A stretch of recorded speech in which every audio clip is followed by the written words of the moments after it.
Chapter 1162. What was hidden in the vortex at the center of the cold sea?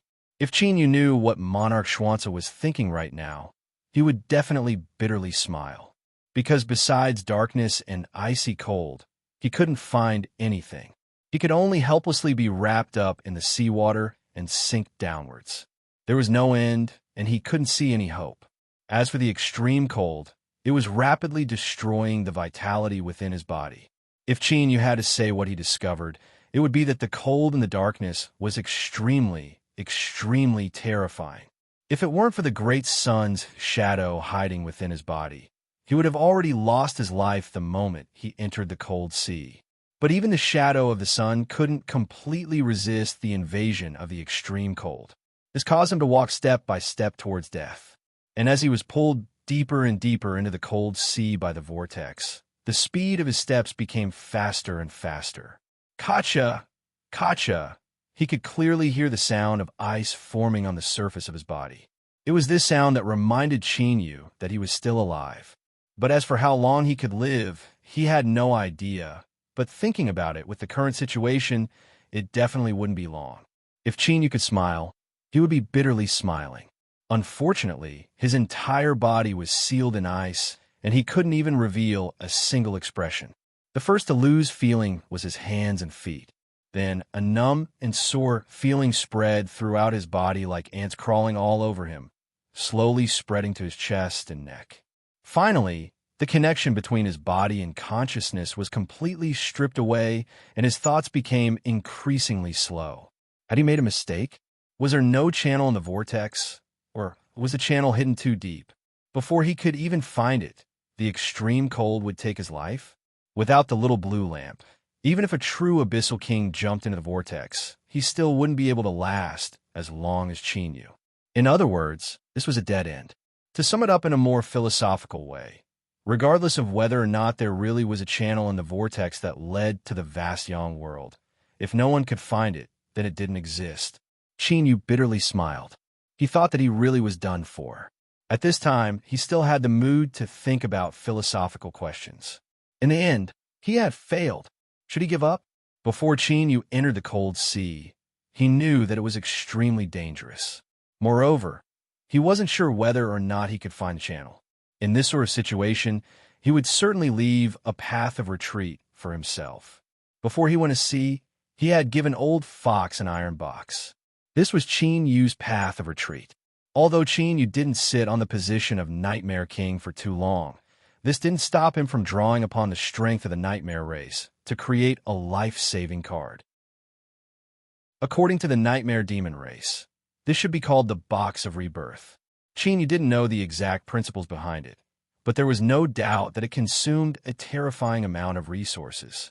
If it weren't for the fact that the Nightmare race was powerful and affluent, a small Abyss race might not have been able to do it, even if they exhausted the entire race's power. However, even with such a terrifying amount of resources, the Box of Rebirth did not have a 100% success rate. This was because interfering with life and death itself was filled with inconceivable possibilities and uncertainties. Chinyu had carefully looked through this information. In this aspect, the chances of success and failure were around 50%. In other words, once the Box of Rebirth was activated, there was a 50% chance that he would be resurrected in Black City.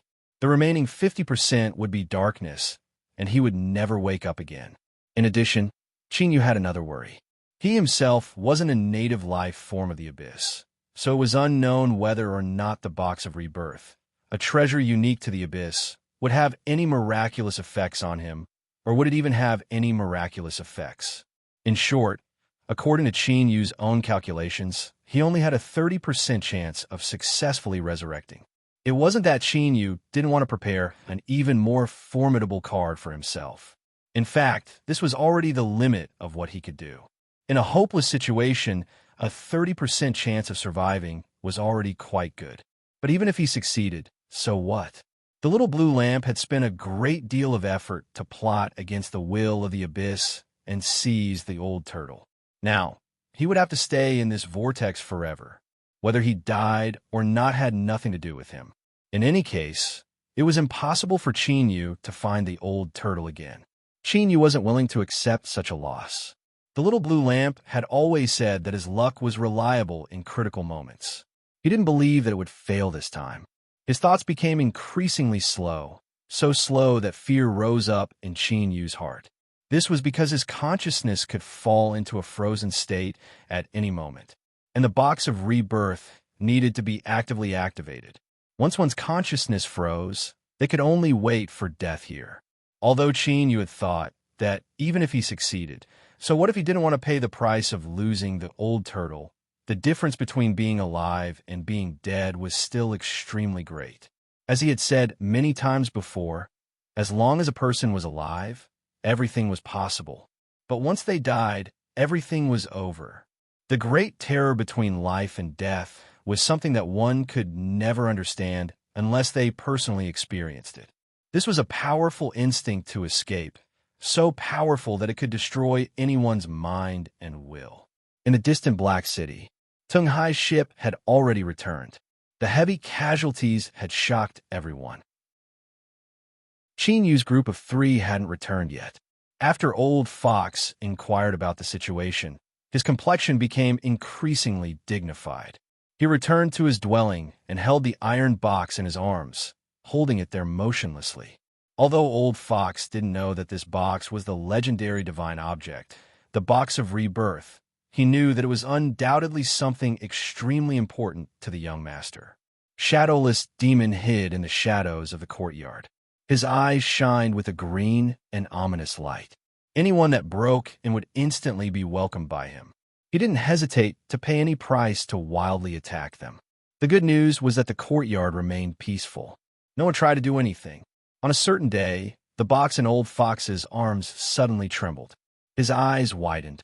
As the air twisted in front of him, Shadowless Demon's figure also appeared in the room. Under the gazes of the two, the iron box that had just trembled fell silent once more. Even so, after a short period of shaking, the iron box still emitted a hidden aura. This aura caused Old Fox and Shadowless Demon's hearts to shake. Their complexions became incomparably ugly. Although they hadn't seen the so-called divine artifact box of rebirth with their own eyes, as veteran demon commander powerhouses, they had still heard some news about it. When the box shook just now, the surging life aura that surged out was exactly the same as the legendary box of rebirth. But why did the shaking stop just as it started? Could it be that the young master's revival had failed? Yu was still alive, although he would soon die. The reason the box of rebirth stopped revolving was because the little blue lamp sent out a consciousness fluctuation. It was simple and vague. It was clear that in order to transmit its strength to the depths of the cold sea, even the mysterious and formidable little blue lamp had placed a tremendous burden on it. Wait a moment. That's right. When translated, these 3 words were simple, clear, and forceful. You didn't even think about it. Of course, this was because his frozen consciousness couldn't move so quickly. Because of his trust in the little blue lamp, he instinctively responded and stopped activating the box of rebirth. Then, nothing happened. Eternal darkness. Horrifying cold. These were still the only melodies beneath the cold sea. Yu didn't dare to wait any longer. This was because he really would die, and he certainly couldn't accept this result. He had to activate the box of rebirth.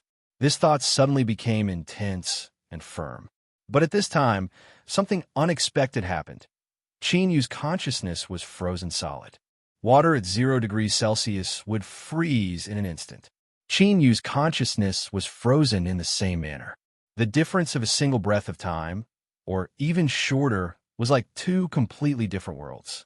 One was fighting for a path to survival, the other was waiting for death. Of course, the latter was even more miserable. Yu's final thought was that he was dead this time. Before he could even finish spinning around, he was frozen solid. In the depths of the pitch-black cold sea, a giant block of ice was being pulled down by the seawater. Down, down, down, all the way down. Suddenly an undercurrent surged, blowing away this block of ice. It escaped the pull of the whirlpool and floated away in another direction. If this timeline continued, then the story could end ahead of time. But An unfinished ending was something that couldn't be done. Thus, an aura spread out from the block of ice. It seemed to be suddenly activated, forming a connection with the depths of the cold sea. In the next moment, the pulling strength of the whirlpool suddenly extended over. Like an invisible hand, it grabbed onto the block of ice. Down it continued to go down. After an unknown period of time, in the depths of darkness, a speck of light suddenly appeared. It was like the first arrow that pierced through the dark clouds. Then, a second, a third, and more light came howling over. And as this block of ice was illuminated by the light, a great change arrived without warning, descending upon the entire abyss. The skies turned pitch black. A terrifying, oppressive aura instantly arrived. Countless abyssal races, whether they were strong or weak, even the true abyssal kings, felt a deep sense of fear beneath this oppressive aura. Because this was the anger of the will of the abyss. And the source of this anger was because it suddenly discovered that one of its shadows had completely vanished from its senses.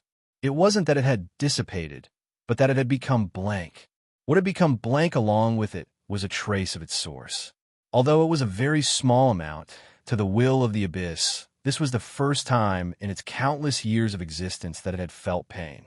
This was because the loss of its source was like cutting away a piece of flesh with a knife. No matter how small it was still excruciating pain. It was the will of the abyss, and the entire abyss was its body. It was impossible for its shadow to simply become blank, unless someone stole its shadow and stole its origin. Death, death, death. At this moment, the trillions of abyssal beings could clearly feel the killing intent and anger of the will of the abyss. In the center of the cold sea, above the giant whirlpool, a thunderclap resounded in the darkness. Trillions of bolts of lightning tore through the skies. For the first time, lightning broke through the darkness, revealing the world of eternal night to everyone. An incomparably massive face appeared in the skies. It looked at the giant whirlpool and suddenly reached out a hand. 5 fingers clenched. Dong! At this moment, the entire cold sea began to boil.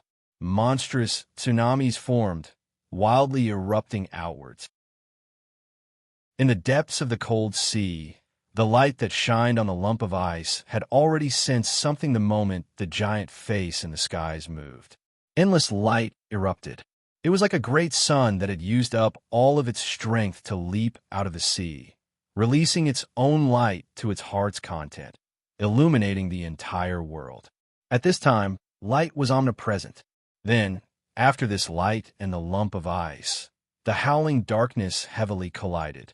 No one could describe the terror of this collision, because it had already surpassed the scope of all words. Compared to this, the true abyssal king was as fragile as an eggshell.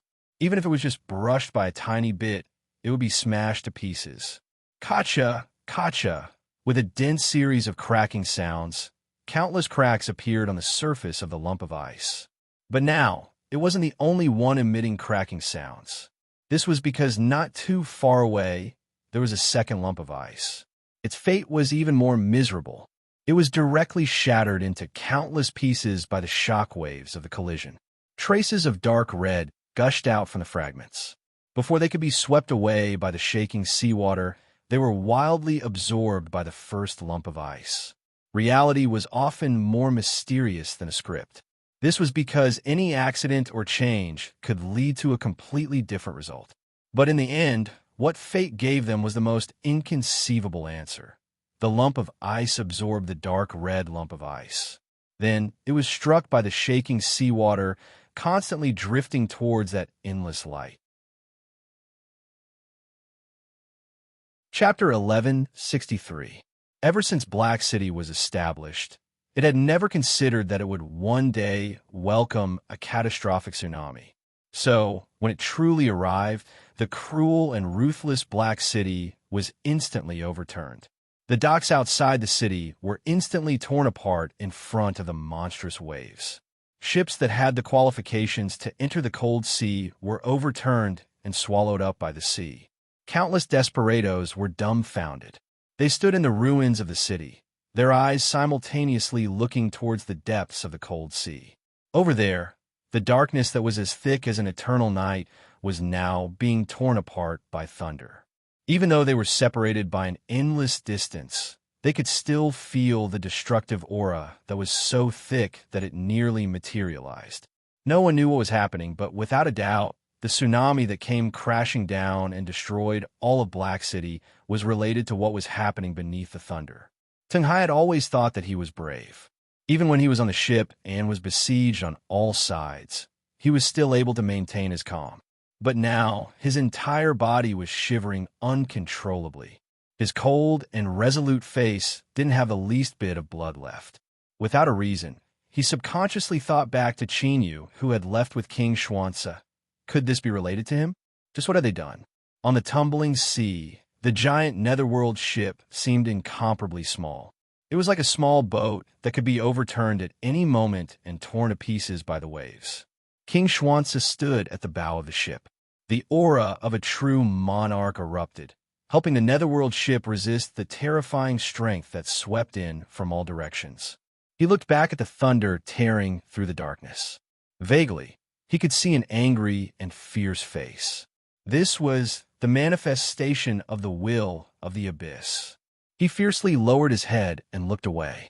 King Xuanzi's heart raced like thunder. He discovered that he had underestimated Qin Yu's background.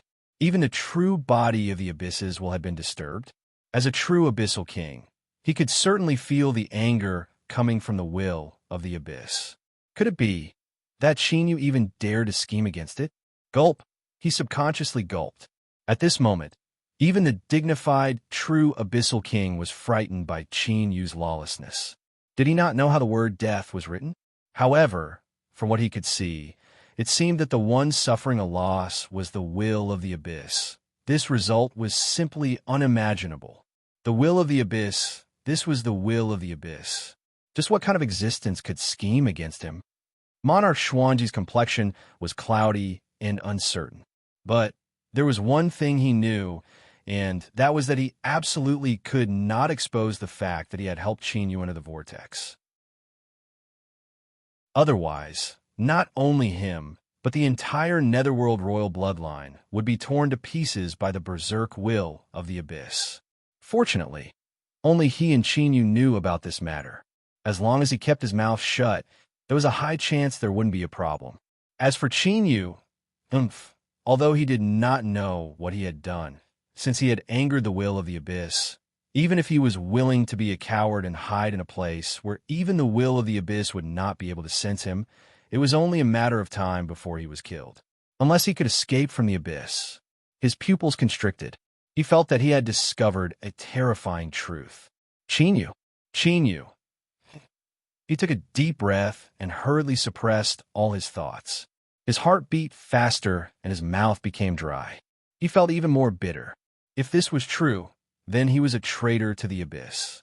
Once he was exposed, he would inevitably suffer a miserable fate. He looked down at Myanya, a cold light in his eyes. This girl was Qin Yu's woman. If he allowed her to live, she would be a disaster.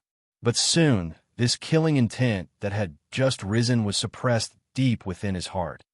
Although he didn't want to admit it, Monarch Xuanji was filled with dread towards Qin Yu. This was a person that dared to scheme against the will of the abyss. Who knew what else he couldn't do? Killing Myanya was simple, but what if one day, in the future, Qin Yu came to ask him for her? That would be a great joke. Forget it, forget it. He would bring this woman back to Nether Island and place her under house arrest. With her strength, she wouldn't be able to stir up any waves. The unconscious Myanya didn't know that she had already circled around the gates of hell. Just like how Qin Yu didn't know that he had entered the gates of hell and was forcefully pulled back out. So, the moment his consciousness froze and the remaining half of his thoughts finally finished, he thought he had died. Then, I didn't die. I actually didn't die. He fiercely stood up. Qin Yu discovered that he was currently in a void of nothingness. With him, as the center, there was a vertical line that neatly divided this void into two. The left half shined with light, warm and dazzling. It gave Qin Yu a familiar and intimate feeling. With just a glance, he was able to determine that this was the aura of the vast Yang world. The right half was pitch black like ink, as deep as an eternal night. Cold and cruel killing intent filled the air, and he could almost hear countless mournful cries in his ears. This was the power of the abyss. Before Qin Yu's pleasant surprise of resurrection could spread out, he froze where he was. He didn't dare to move. This was because Qin Yu discovered that he seemed to be at a strange equilibrium point formed by the collision of two different strengths. Any slight movement could break this balance, and the result would naturally be that the two forces would explode. The left side was light, the right side was darkness. One side came from the vast Yang world, the other side was the terrifying abyss. Of course, Qin Yu didn't know how powerful the collision between the two sides was, but he knew that it would be a simple matter to grind him to dust.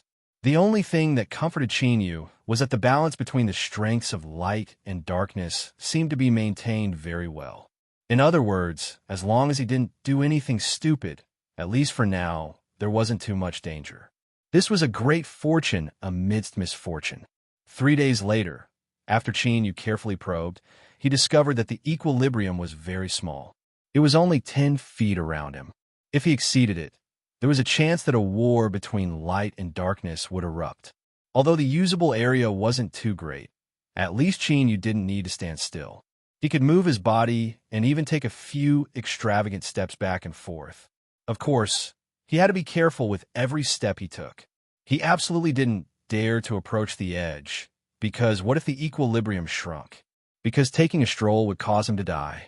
This sort of humiliation that surpassed the heavens was something that Qin Yu absolutely could not accept. Another 3 days passed. Qin Yu looked at the light in front of him, a helpless look in his eyes. The vast Yang world was so close that he only needed to gently jump out, and he could return. But in the current situation, this extremely short distance in front of him was an insurmountable moat for him. Moreover, the most serious situation was that Qin Yu discovered that whether it was light or darkness, these two incomparably powerful strengths didn't show any signs of dissipating as time passed. On the contrary, they were constantly condensing, like a vortex that constantly absorbed more and more of the strengths of light and darkness, causing the strength gathering outside the empty space to become increasingly strong. Simply put, if Qin Yu had courted death before, he might have been blown up and left with only a tiny bit of bone. But now, there wasn't even a bit of bone left. This was an extremely sad truth, but one that he had no choice but to accept. Qin Yu's complexion paled. This was because he discovered that although he was alive, it was as if he had been locked in a cage that he couldn't escape from. And what was even more terrifying was that as time passed, this cage became increasingly firm and terrifying. What should he do? I'm waiting online. But this was a question that no one could give Qin Yu an answer. He knew that the only one he could rely on right now was himself. In truth, there were always exceptions to everything. For instance, the current situation. The little blue lamp had lost contact with him once more. Perhaps it was because the strength of light and darkness had gathered here, forming an empty space that completely isolated Qin Yu's aura. Of course, the greater possibility was that this fellow saw that the situation wasn't right and decided to hide on his own initiative. After all, what Qin Yu faced now was the double coverage of vast Yang and the power of the abyss. This was something that he had always avoided. But besides the little blue lamp, Qin Yu could also find someone he could consult. In the world of his mind, as Qin Yu's thoughts turned, the old turtle was directly pulled in. The first words he spoke were as he cried out, "Qin Yu, if you don't want to live, don't drag me down with you. I haven't lived enough yet." The Death King truly lived up to his reputation. Qin Yu narrowed his eyes. It wasn't because of his anger, panic, or disrespect, but because he discovered that the old turtle could actually sense what was happening outside.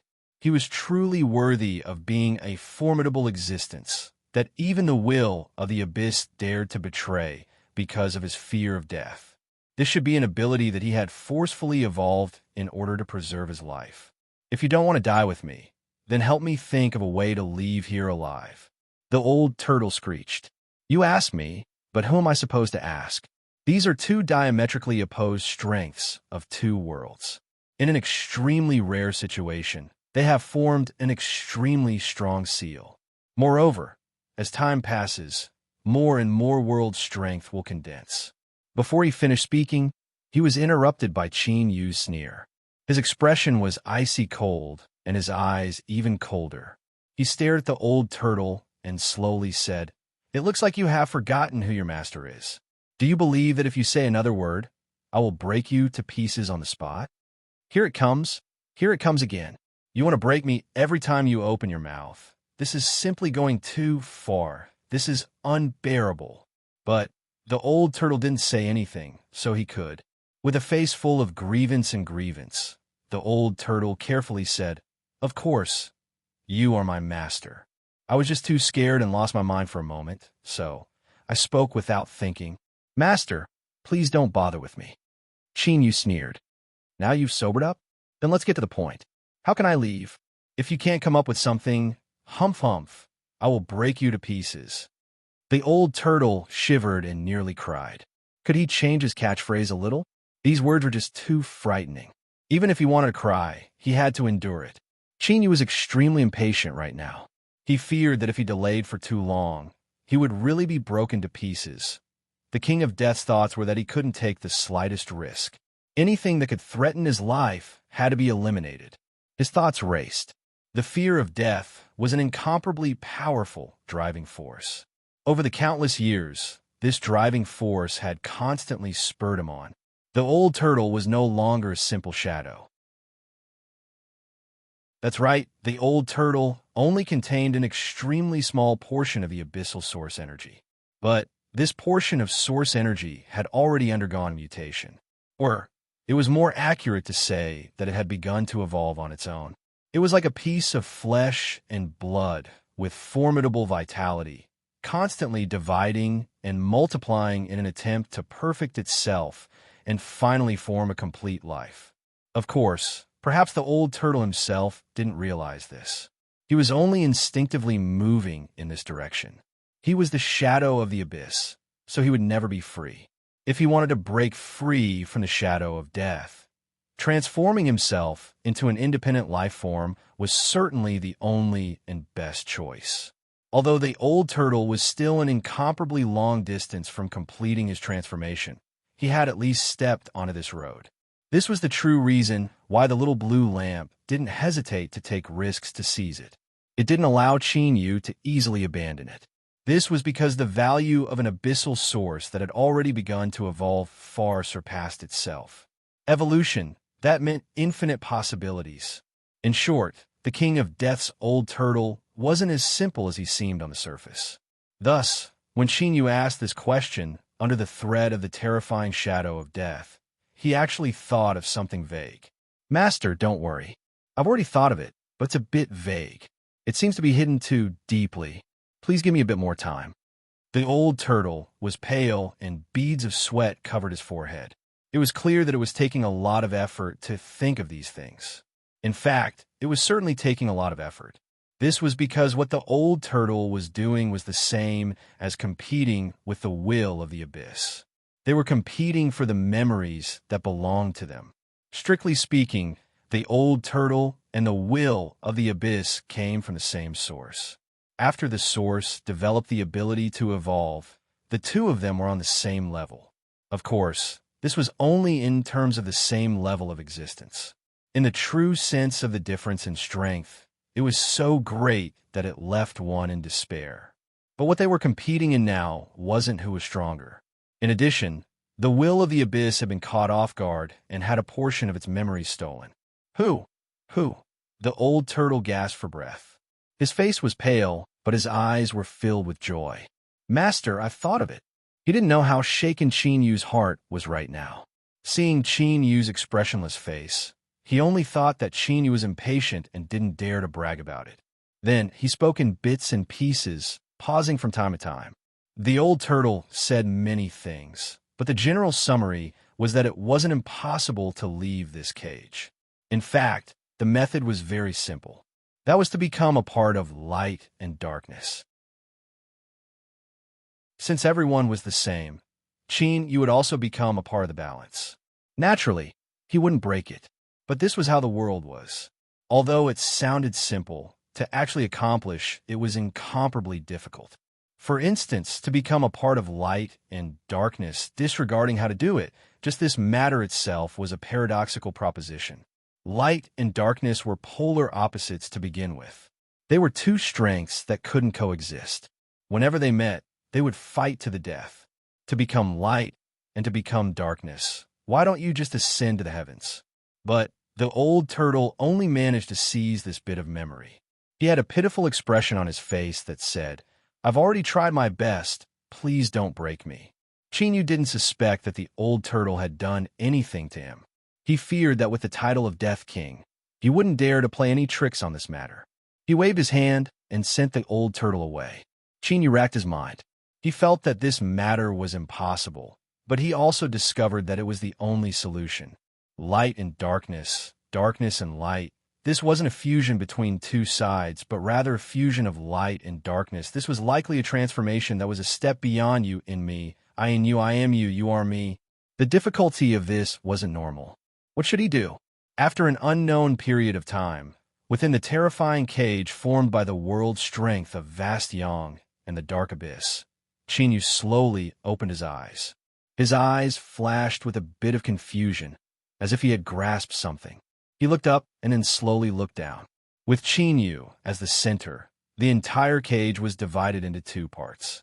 This was the result of the strength of the two worlds reaching a balance. But light and darkness were like boiling oil and cold water. After both sides came into contact with each other, how could they maintain this sort of tranquility? Chinyu didn't know the reason, but he faintly realized that if he could understand this point, then he might be able to find a way to become a part of light and darkness. What was it? He stared at the point where light and darkness met, his pupils dilating. Unconsciously, he fell into a deep contemplation. Chapter 1164. Between light and darkness. They weren't truly in a state of absolute stillness. Rather, they flowed. Or, to be more precise, they were in a process of mutual exchange. Of course, the phrase mutual exchange wasn't appropriate here. But between light and darkness, there was indeed a flow. This was a fact that Chinyu discovered after observing for a long time. And this was thanks to the fact that Chinyu had been gazing into the abyss all this time and had just barely managed to peek into it. Otherwise, if it were anyone else, even if their eyes popped out, they still wouldn't be able to obtain any harvests. This was because in order to see the connection between light and darkness, one needed a pair of eyes that were good at capturing things. But it wasn't just a pair of eyes. And the most important factor was a sufficiently powerful soul with a keen perception. It was best if there were many other supporting factors as well. For instance, Chinyu had fused with the source of the abyss and obtained the approval of the abyss. Although these things had been left to the one on the Nightmare King's throne, there were still some remnants of their influence. In addition, there was the sun and moon force field, the jade embryonic egg, the cosmic sea crossbell, and even Chinyu's own talent. Combining all of this together, it allowed him to truly understand the extremely complex relationship between light and darkness. It really was very complex. They were completely different and stood in opposition to each other. But light and darkness could remain calm and even flow together. When light fused into darkness, an equal quality of darkness fused into light. When light fused into darkness, it became darkness. When darkness fused into light, it became light. It was difficult to pronounce and even wordy. But it was something that had to be explained here with a great deal of ink. But why was it like this? The confusion in Chinyu's eyes deepened, and his pupils became even more lax than before. Even though he saw all of this, he didn't know the reason. This was like a difficult calculation problem. Even if he gave a clear and correct answer, if he didn't know the process of calculation, he would still be left confused. Chin, you subconsciously reached out a hand. His 5 fingers grasped the air as if he were trying to grasp something. Vast young world. Endless fog lingered about. hiding most of the green mountain within. It was like a bubble, a phantom that didn't exist in this world. Sunlight sprinkled down on the mountain summit. On a wide and soft reclining chair, there was a lazy woman who seemed to have just woken up. This woman was beautiful, but she was like a green mountain. She gave off a strange feeling, as if she were far away, unfathomable. At this moment, in her half-asleep state, she opened her mouth slightly and let out a murmur. Stupid. He wondered if she was talking in her sleep. But the clouds that filled the sky proved that this woman was not dreaming, because as her voice fell, the clouds outside the mountain began to boil. It was truly boiling. The originally gentle, calm, and harmless clouds were violently shaking at this moment. As a result, the half-hidden Qing Shan's connection with the heavens and earth was completely severed. At that moment, the woman on the reclining chair opened her eyes. Her eyes were as beautiful as the stars in the sky. Is the secret of the origin something that a little fellow like you can decipher? There was a hint of helplessness and pride in his tone. In this realm, even an existence that was only able to grasp the source of consciousness was already considered extremely outstanding. Not to mention, that kid didn't just realize it. He clearly saw the traces of the origin laws operating. Just this point alone showed that even though his cultivation was still lacking, the talent that this kid displayed was already not inferior to anyone he knew. As expected of someone she had personally chosen, at least he did not disappoint her and did not embarrass her too much. On account of this, he decided to lend him a hand. If he was lucky, this brat might even be able to obtain a huge surprise. Perhaps he was thinking too much. After all, obtaining a surprise was not something that could be easily done. Forget it. Just treat it as a thought. If he obtained it, then he would be lucky. If he failed, then there would be no regrets.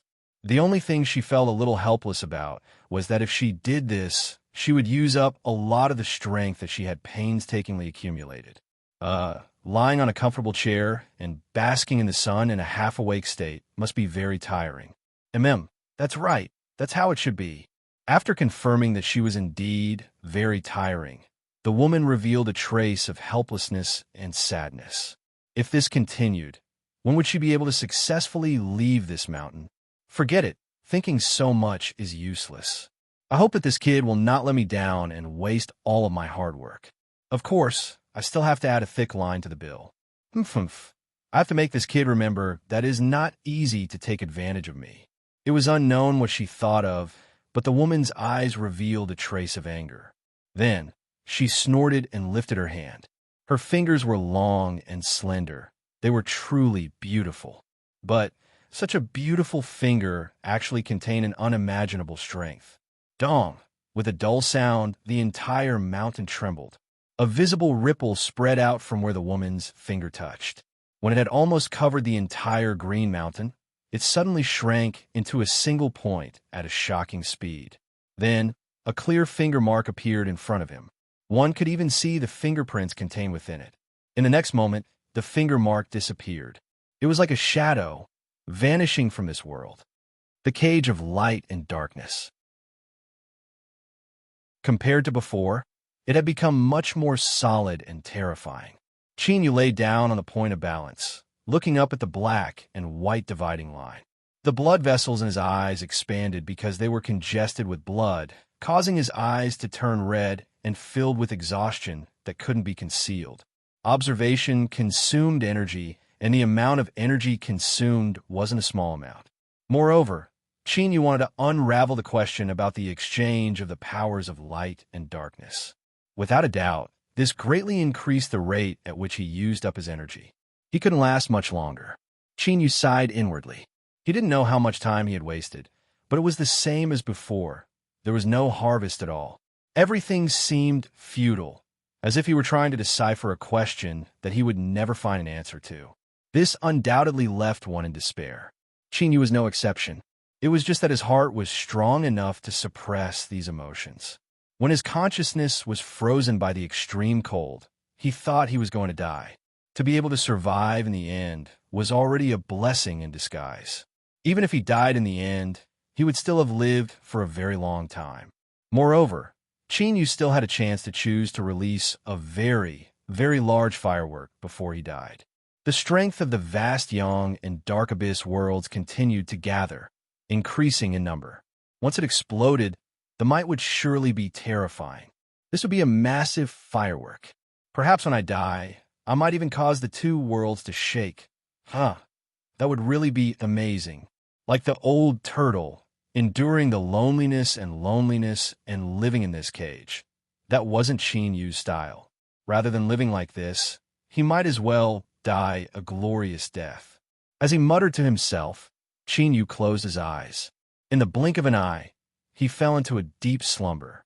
Several breaths of time after Qin Yu fell asleep, in the void in front of him, an extremely faint fluctuation slowly appeared.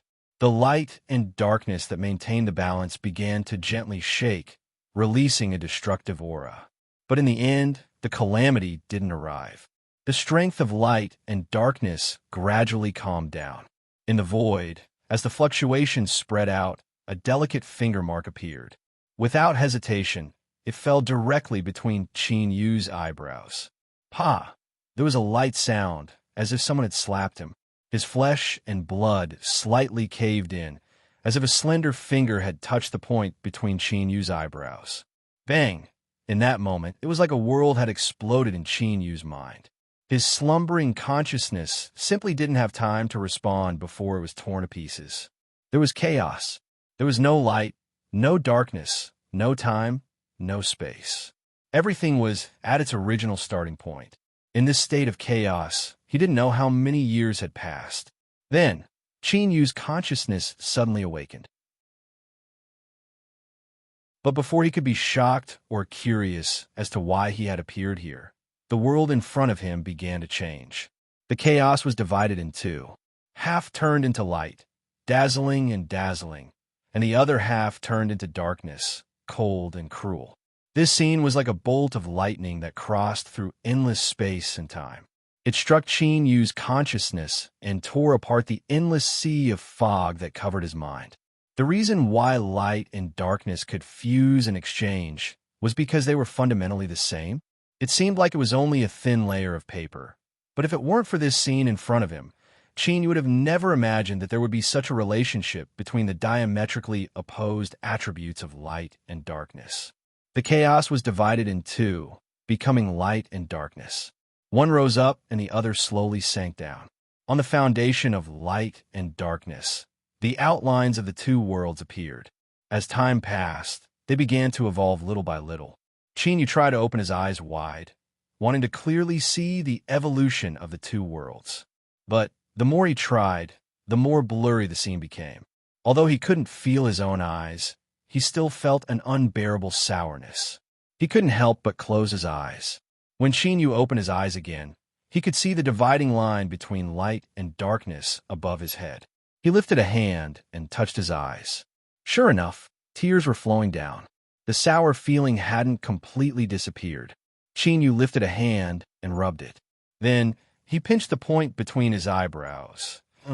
Something was wrong. At this moment, as he rubbed the point between his eyebrows, he seemed to touch something. It was cool and soft, just like a woman's finger. This feeling only existed for a moment before it vanished. But Qin Yu's complexion became even stranger. This was because he was sure that everything he experienced just now wasn't a dream. Since it wasn't a dream, then someone had helped him, allowing him to see the origin of light and darkness. To accomplish this was undoubtedly an extremely difficult matter. But Qin Yu just happened to know that there was someone beside him who had a high chance of accomplishing this. She was also a woman, Teacher Liao, or to be more precise, she was Teacher Liao's main body. Just who was she? It had to be known that the cage Qin Yu was trapped in was formed from the combined strength of the vast Yang and Abyss worlds. Even someone as mysterious and powerful as the little blue lamp had chosen to temporarily avoid it. Yet, she had dared to intervene, and it seemed that she had succeeded. Qin Yu didn't know that when the finger mark arrived, the strength of the two worlds had nearly erupted. Otherwise, he would have been covered in a cold sweat. After all, to lose one's life in a deep sleep without the slightest reaction, this was simply terrible. Qingyu took a deep breath and suppressed these complex thoughts. He looked at the darkness above his head and beneath his feet, his eyes shining with a bright light. Light and darkness were originally one. If one didn't see it with their own eyes, then how many people would dare to believe that vast yang and the abyss worlds existed? If one further diverged their thoughts, could they understand that the two hostile worlds were essentially the same? This was because the light and darkness that gave birth to them came from the endless chaos. If this was true, then the abyssal life forms and the people of the vast yang world were fundamentally no different. It was just that because they lived in different worlds, they were endowed with different kinds of strengths. Was this the reason why teacher Liao had such a different attitude towards the abyssal life forms? As he thought, she already knew all of this. Same, you're the same. Light and darkness are not different. Then, if light is formed, then darkness is formed. Qingyu whispered to himself and closed his eyes once more. But this time, he didn't fall asleep. Rather, the scenes he saw before constantly replayed in his mind. In light and darkness, the passing of time lost all meaning. When Qingyu opened his eyes again, he didn't know how much time had passed. But this wasn't important because between light and darkness, there was no concept of time. That's probably it. Qingyu stood up. After a moment of silence, he stepped towards the light. 1 step, 2 steps, 3 steps, he came to a stop. This was because this was the boundary of balance. Qingyu took a deep breath. He lifted his foot and stepped forwards. He closed his eyes. Nothing happened. Everything was calm as before. Success. After the tsunami, Black City was quickly rebuilt. What was rebuilt even faster was the pier by the frigid sea outside the city. Large ships swayed up and down with the waves. The conditions to enter the sea were ripe, but after the initial excitement, no one was willing to take the first step. Without a doubt, a great change had occurred in the frigid sea. It was likely a lucky chance, but it could also be a catastrophe. Old Fox's complexion paled. He left the pier. He had tried everything he could, but no one was willing to take him out to sea. Or, it was more accurate to say that in the next few months, the ships at the pier would be in a state of repair. After all, he had to give an explanation to the outside world to avoid appearing too cowardly. But cowardly was cowardly. Old Fox spat on the ground. Just as he was about to say something, his complexion suddenly changed. His figure moved, and he shot into the skies. Soon, he returned to the inn and closed the door. Shwa, the shadows twisted and shadowless demon appeared. What is it? Old Fox didn't have time to answer. He flipped his hand, and demonic light surged. A sealed iron box appeared in his hand. At this moment, the surface of the iron box lit up. Demonic runes wriggled and wove together as if they were alive, turning into 4 words. Wait for my return. Old Fox and shadowless demon glanced at each other, their faces filled with excitement. They simultaneously reared their heads back and laughed. They knew that nothing would happen to their young master. He was a character with a true king protecting him. How could he die so easily? Although they didn't know where Qingyu had gone, since he had left behind these words, he would definitely return. From now on, Black City will be our home. We will wait here for the young master to return.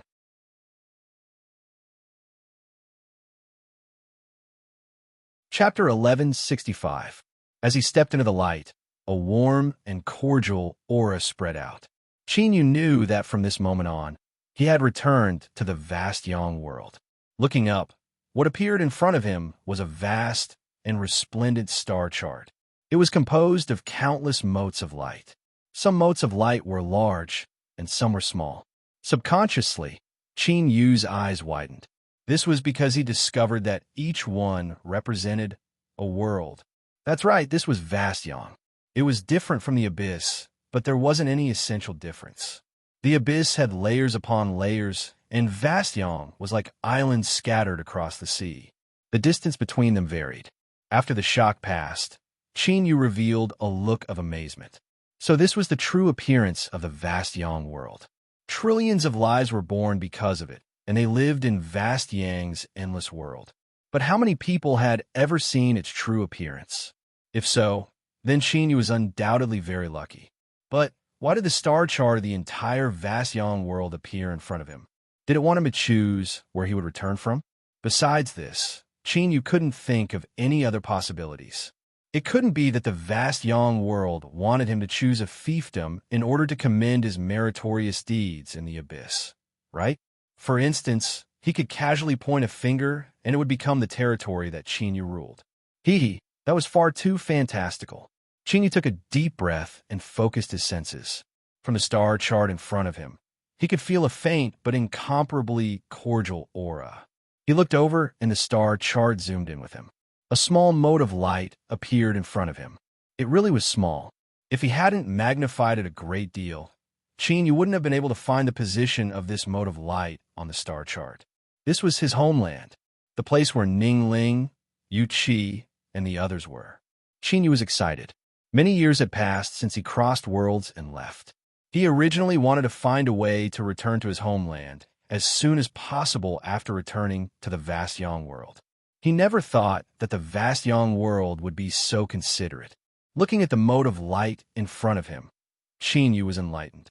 As long as he touched it and wasn't rejected by the world's aura, he could directly enter. Home, I want to go home. The vast young star chart was vast and boundless. It gave birth to countless large and small worlds. But no matter how many places he went, no matter how formidable his strength was, there would always be only one home. Chinyu frowned, because at this moment, he could feel a trace of abnormality from the dot of light in front of him. There seemed to be some kind of very powerful aura, and there was more than one, entrenched in this world. But Chinyu was well aware that as a small world, it would be difficult for it to breed truly formidable existences. Moreover, these powerful auras gave him a very unfamiliar feeling. Something was wrong. Chinyu's complexion darkened. At this time, the light in front of him flashed and a dark aura was released. Although it was weak, it couldn't escape Chinyu's perception. His pupils shrank, the aura of the abyss. As someone who had just narrowly escaped from the pursuit of the will of the abyss, it was impossible for Chinyu's judgment to be wrong. What was going on? Why was there the aura of the abyss? Chinyu lifted a hand and grasped forwards. This wisp of darkness aura fell into his hand. Sacrifice. Summon. This seemed to be a special ceremony of the abyss. They used sacrifices to exchange for abyssal power or to summon the projection of abyssal creatures. Roar. At this time, a bloody and angry roar echoed in Chinyu's ears. This roar was incomparably angry at him for intercepting its sacrifice. A cold light flashed in Chinyu's eyes. He coldly snorted and clenched his fingers. With a loud crack, the dark aura in his palm shattered. The angry roar turned into a cry of panic mixed with pain. Chinyu didn't delay any longer. He stepped forwards and vanished from sight. In a massive underground cave, countless torches burned. But even so, they couldn't disperse the darkness on the altar. The thick black gas was rolling and letting out noises that sounded like flowing liquids. Like porridge that had been cooked, it was bubbling nonstop. Beneath the altar, countless figures constantly kowtowed in worship, their mouths chanting strange and deep syllables. The atmosphere was cold and horrifying. The woman tied to the wooden frame was the sacrificial offering this time. She had already witnessed the fates of the previous sacrificial offerings, and her complexion was deathly pale. If she could, she would rather end her own life than go through that kind of inhuman pain and torture. But it was clear that the sacrificial offerings didn't have the qualifications to choose how they died. Gulp, gulp. The sound of bubbles bursting became increasingly rapid. The tumbling black energy became even more intense. The worshipping figures beneath the altar all revealed feverish expressions. Their eyes were filled with fear and anticipation as they began to chant faster and faster. The Lord from the abyss was about to arrive. This woman was the best sacrificial offering they had captured this time. They hoped that the Lord would be satisfied and grant them more strength of darkness. Pa! With a light sound, the tumbling black energy suddenly broke apart from within. Then, a slender hand stretched out from within. The sacrificial woman's eyes widened. revealing panic and despair. Her face was filled with disbelief and pain. Abyssal creature. It was actually an abyssal creature. She couldn't help but recall the horrifying situation caused by the last abyssal creature that descended. That sort of strength was inconceivably formidable. Moreover, it possessed a horrifying destructive might towards flesh and blood beings. Even Senior Shimin was only able to barely withstand it. In the end, that abyssal creature had dissipated from the world. Otherwise, everyone would have been swallowed up by the darkness. Today, because of her, another abyssal creature had been summoned. The calamity had begun once more, and she was the source of this calamity. Whoosh! There was an uproar below the altar. Even the chanting came to a halt. But soon, they regained their composure. Their eyes widened, revealing endless excitement. An ordinary sacrifice had actually summoned the Lord from the abyss, and most importantly, the hand that stretched out from the black energy. Its appearance was fair and slender, and it was the palm of a man. Compared to the life forms of the vast young world, there was no difference at all. For creatures from the abyss, the more similar they were to flesh and blood beings, the more powerful they would be. This was something they were well aware of. We welcome the Lord's arrival to Vastyong. Beneath the altar, the worshipper at the very front roared out in excitement. He raised his head to reveal his face. Most of his face was covered in black snake scales, and his eyes had become vertical pupils similar to those of a snake. Because of his excitement, his body was constantly shivering. He had only bathed in the baptism of darkness twice before he had his current strength and became the leader of this stronghold. If he could obtain another baptism of darkness, his strength would surely rise to an astonishing degree.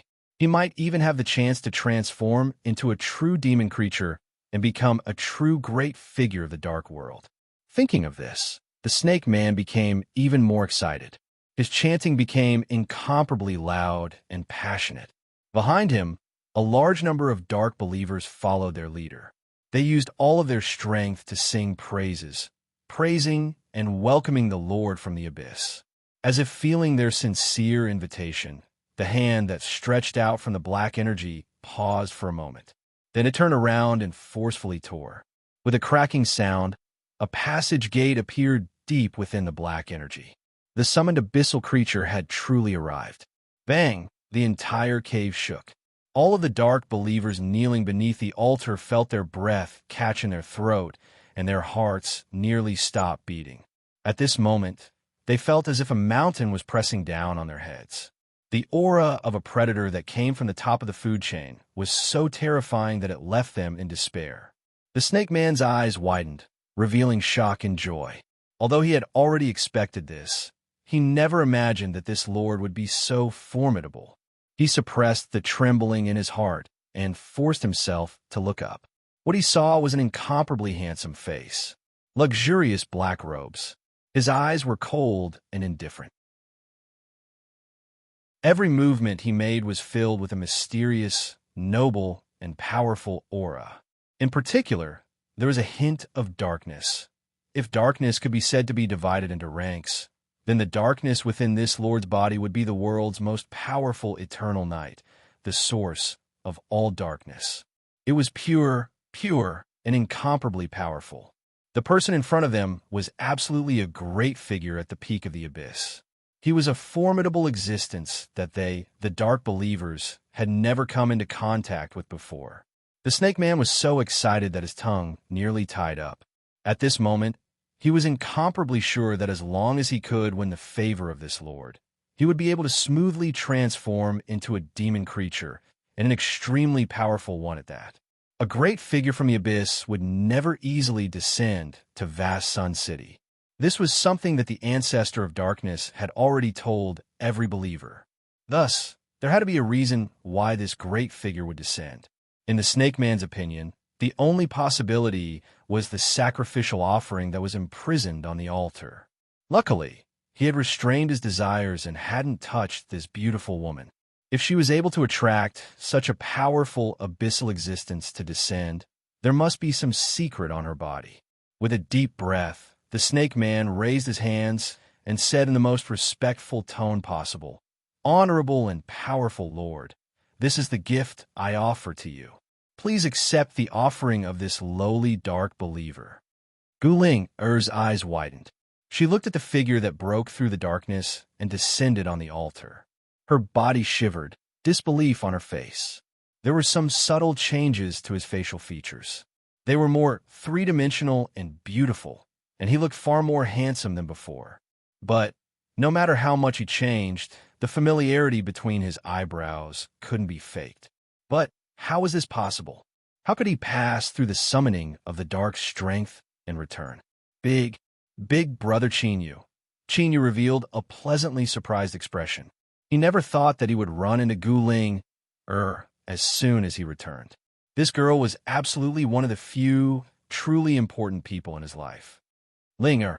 But soon, an icy killing intent flashed in Chinyu's eyes. She was clearly the sacrificial offering placed on the altar at this time. If it weren't for Chinyu intercepting her at this moment, the consequences would have been inconceivable. The ropes formed from the dark strength around Guling broke apart. She slumped to the ground and fell into Chinyu's arms.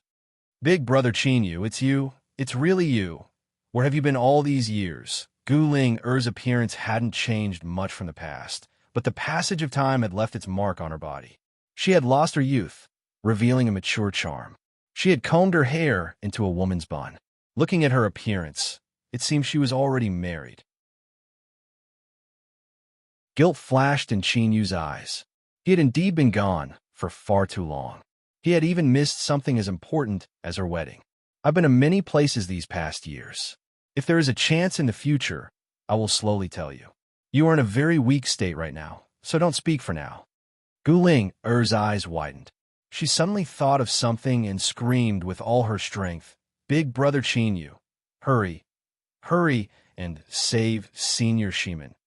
In her desperation, she stimulated her injuries. Her vision darkened, and she fainted. Linger.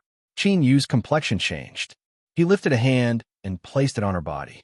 Luckily, she had only fainted and wasn't too much of a problem. He left a wisp of strength in her body to nourish her weak body. Then he looked up at the altar. The snake man was already dumbfounded. He stared at the scene in front of him, feeling as if a bolt of lightning had struck him in the head. The sacrifice they had captured was someone that knew the Lord that descended from the abyss.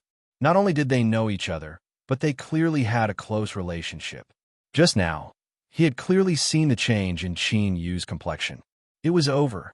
It was over. Something like this actually happened. Who could tell him why such a great figure from the abyss would know a woman from the vast Yang world? There was no logic to this at all. It didn't make any sense at all. But logic was clearly not something that he should continue to consider at this time. The half-snake man sweated profusely as he stammered, My lord, please listen to my explanation. I didn't know that you and this young lady knew each other." He still had many words he wanted to say. He had even thought it over. As long as he could preserve his little life, he would rather swear the most vicious of dark contracts. Selling his life was better than losing it. But unfortunately, Chinyu didn't give him a chance to continue speaking. With a dull popping sound, the snake man's head shattered. That incomparably fierce half-man, half-beast face shattered into countless pieces. The cave was in chaos. Seeing their leader be killed, countless dark believers felt their bodies turn cold. "My lord, please forgive us. We absolutely had no intention of offending you. My lord, please be magnanimous and forgive our sins." Chinyu frowned. He swept his eyes over the entire cave. He could feel a faint abyssal strength from these people. It wasn't pure. It was clear that it was mixed with something else. After absorbing this strength, the characteristics of their lives had changed. At the very least, they could no longer be considered pure flesh and blood life forms. Chinyu's frown deepened. He coldly snorted. Instead of being a good person, they had to make themselves into something that was neither human nor ghost just for a bit of strength. Putong. In that instant, with a cold cough, all the dark believers in the cave fell to the ground. The faint abyssal strength within their bodies was forcefully scattered, turning into black energy that vanished into the air. After doing all of this, Qin held onto Gulinger. He sensed with rapt attention. Then he lifted a hand and tore open space, stepping inside. Roar! With a loud roar, the incomparably massive white-bone giant was smashed apart by the power of darkness. Shan Wugu spat out a mouthful of blood. Crackling sounds came from his chest. It was unknown just how many bones had been broken. He retreated and fell to the ground. He spat out several mouthfuls of blood, mixed with fragments of his organs. His aura was like a punctured balloon, rapidly plummeting. Lord Whitebone. Several cultivators gathered around him, their expressions anxious and their eyes subconsciously revealing fear. Senior Sheeman was being held back by the demonic creatures and was slaughtering his way through the clouds. As for Lord Whitebone, the only one capable of resisting the invasion of darkness, he had been defeated in a continuous battle. As for the rest of them, besides waiting for death, they had no other choice. The power of darkness that smashed apart the white-bone giant rapidly condensed into a figure. It was a large man with a horn on his head who hadn't completely transformed into a devil. He wildly laughed and pointed a finger at the terrifying scar between his eyebrows. Shan Wugu, in the past you nearly killed me with a single palm strike. You never imagined that such a day would come, right? Ha ha ha, today is the day you die. You demonic path remnants will all be buried in the darkness. Protect Lord Whitebone. With angry roars, several figures flew into the skies. But in the next moment, they were sent flying back at an even faster speed. The aura of darkness wrapped around their bodies. As it came into contact with their flesh and blood, there was a horrifying sound of corrosion. Pitiful screams spread into everyone's ears, causing their faces to pale. Fuse with the power of darkness, and you can obtain rebirth and even greater strength. Otherwise, you will suffer the same fate as these people. You will be corroded into bones by the power of darkness, and even your souls will dissipate in pain. Chila, space suddenly shattered, and the laughing one-horned man's body exploded into pieces with a bang. A rich power of darkness erupted, crazily surging as it tried to reform its body. But the killing strength was far too strong, surpassing the limits of what it could withstand. No! With a desperate roar, the power of darkness completely collapsed, tumbling away and vanishing from sight. The world was left deathly silent. Everyone's eyes widened as they looked at the torn space in front of them. In the next moment, an icy voice clearly spread into everyone's ears. If anyone dares to attack again, this will be their fate.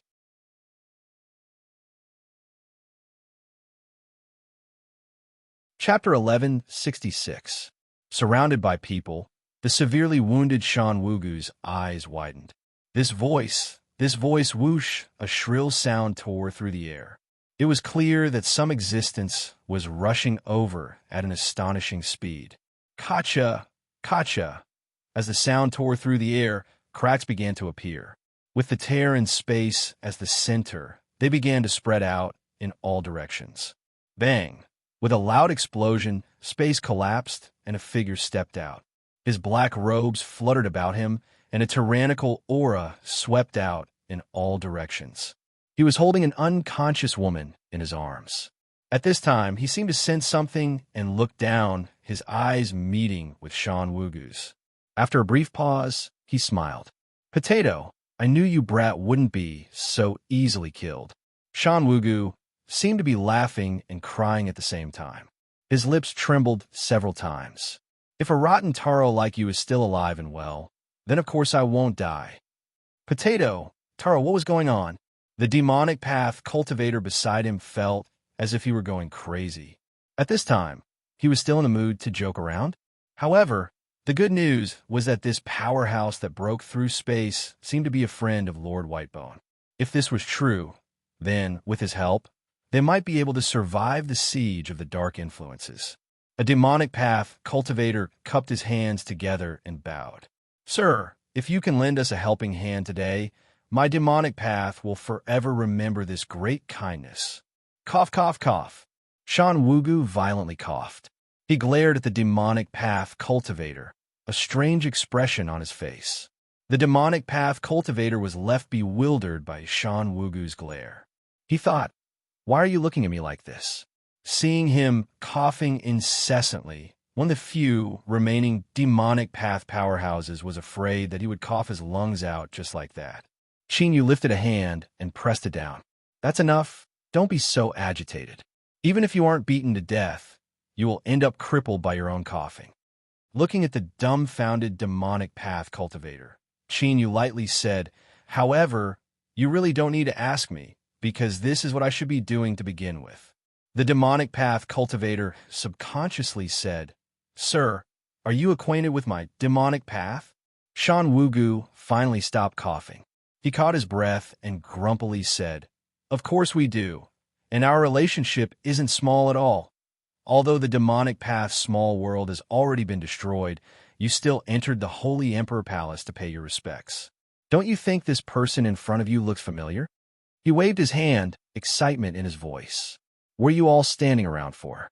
Hurry up and greet your demonic path's Saint Sovereign." Qin was still alive. He had returned. Although the dark influences were powerful, and even solitary Westgate was only barely able to resist the demon life forms. But at this moment, Shan Wugu didn't doubt whether or not Qin could resolve the dangers before him. This was because from many years ago, Qin had given him the belief that he was invincible. It was as if all dangers and obstacles were nothing in front of him. Perhaps this could be called a mysterious confidence. His Majesty the Holy Emperor, the demonic path cultivators were stunned. This was because this name hadn't appeared in their ears for a long time. The Holy Land's small world had been destroyed, and the entire foundation of the demonic path had been destroyed. They had turned into stray dogs, fleeing for their lives every day. Every day, all they could think about was how to continue living so that the inheritances of the demonic path wouldn't be severed. And when they were at their most desperate and fearful moment, someone had told them that His Majesty, the Saint Sovereign, had returned. Their first thought was that this was impossible, but then they reacted. In the current situation, it was impossible for Lord Whitebone to joke about something like this. Everyone's eyes gathered on Qin Yu's body. Their eyes widened and their breathing quickened. In the end, the image was different from the real person. In these past years, as his cultivation rose, Qin Yu's appearance had changed. But once the paper window was pierced through, the figure in front of them immediately overlapped with the image of the cold and aloof His Majesty, the Saint Sovereign, in the Saint Sovereign Palace. It was His Majesty, the Saint Sovereign. It was His Majesty, the Saint Sovereign. Puff, the demonic path cultivator who spoke, trembled like a sieve. He fell to his knees. Disciple Jingyang respectfully welcomes His Majesty, the Saint Sovereign back.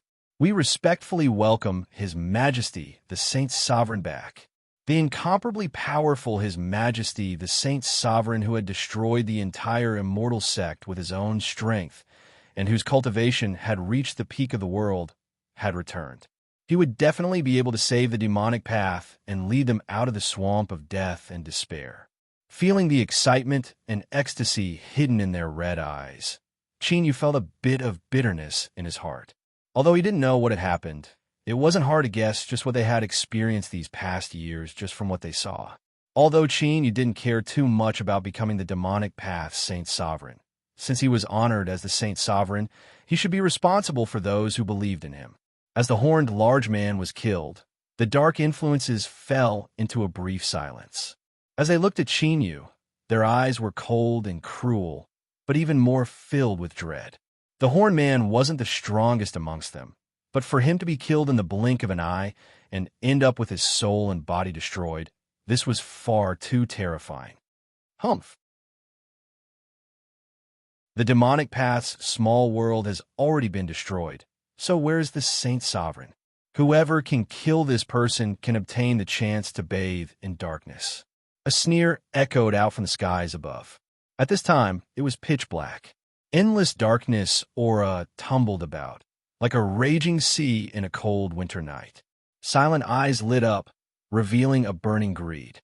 They subconsciously licked their lips, as if they already viewed Chinyu as a delicious meal on their plates.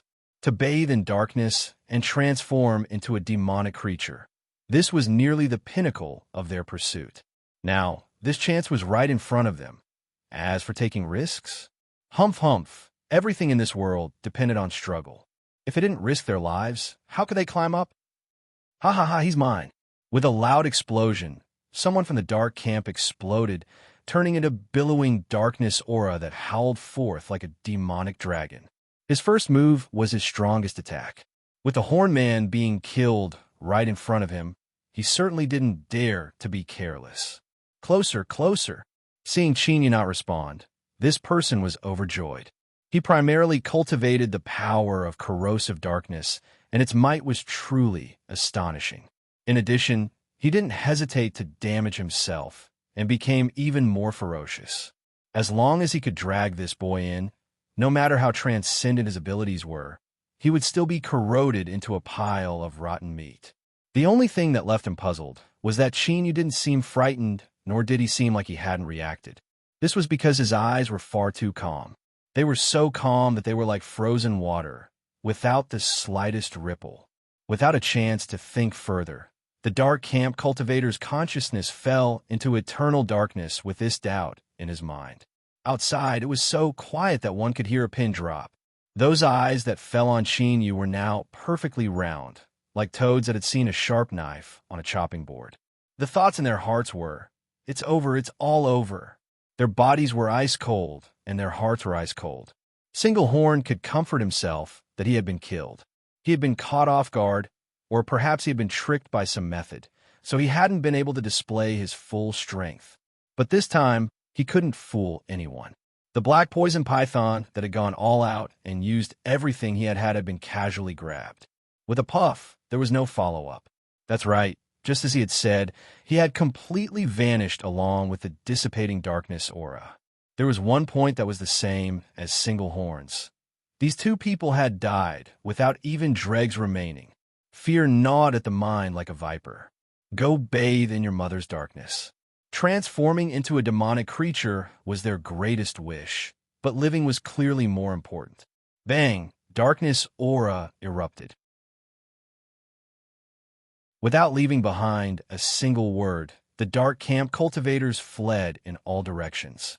Although the punishment for fleeing in fear was extremely cruel within the dark camp, the law didn't punish the masses. This was the same no matter where it was. The person in front of them wasn't someone they could deal with. It was best to wait for His Excellency Abyssal to deal with Solitary Westgate first and then kill him. Now, preserving their lives was number one. As they fled, a thought appeared in their hearts. This person, could he really be the demonic path's holy sovereign? But even if he was, he shouldn't be strong to such a degree, right? What a bunch of trash. In the skies filled with darkness aura, a roar echoed out once more.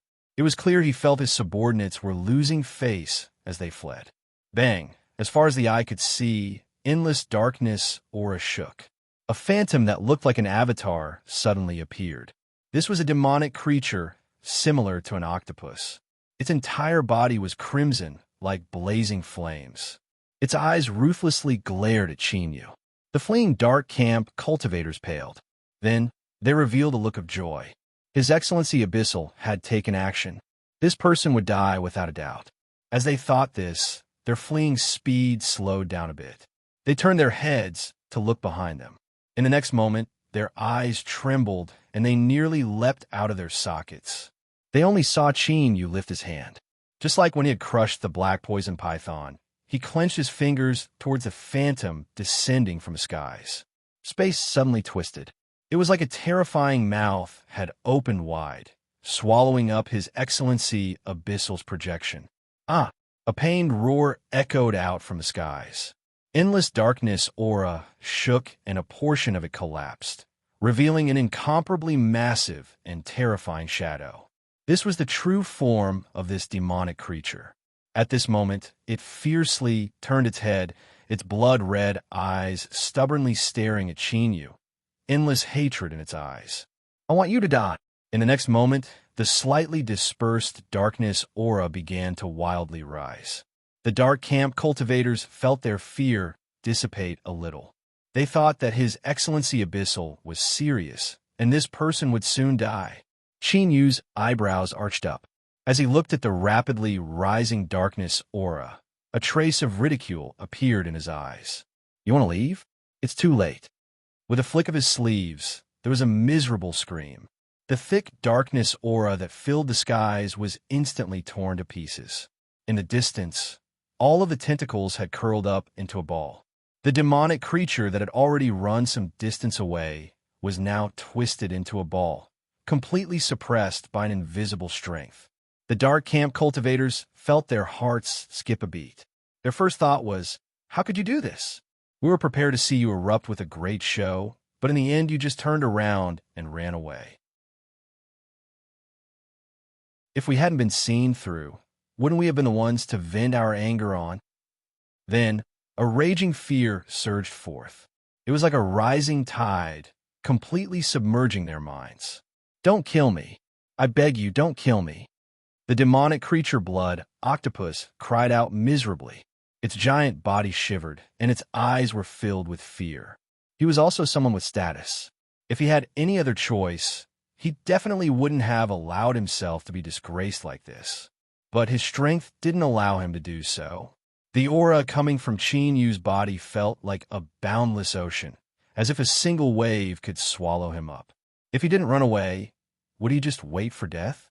But the blood octopus never imagined that even after using all of its strength, even the eruption of darkness aura wouldn't be able to conceal the fact that it was trying to escape.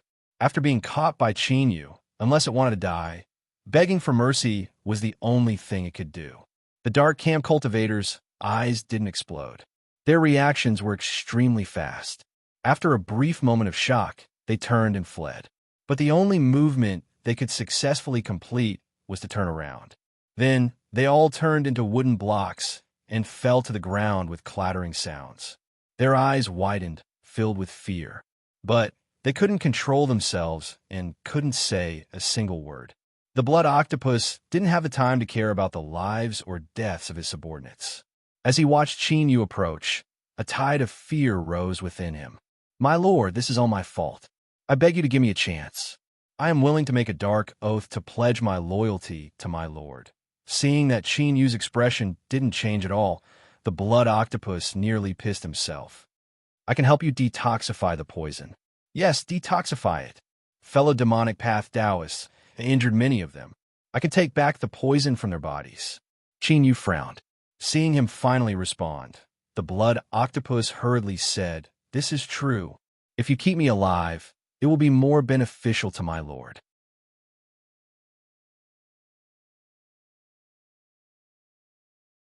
Chapter 1167. Shan Wugu regained his composure. He looked into Qin Yu's eyes and said, He's right. Many people have been poisoned." Qin Yu twirled his fingers. "Then let him live first." His eyes were cold and indifferent. "I believe you won't run around." The blood octopus nodded desperately. Whoosh! Solitary Westgate's figure flashed, and he appeared in front of Qin Yu. He looked at Qin Yu, his eyes filled with emotion. "Perhaps I should have followed you in the past." Although he appeared calm on the surface, great waves were tumbling in his heart.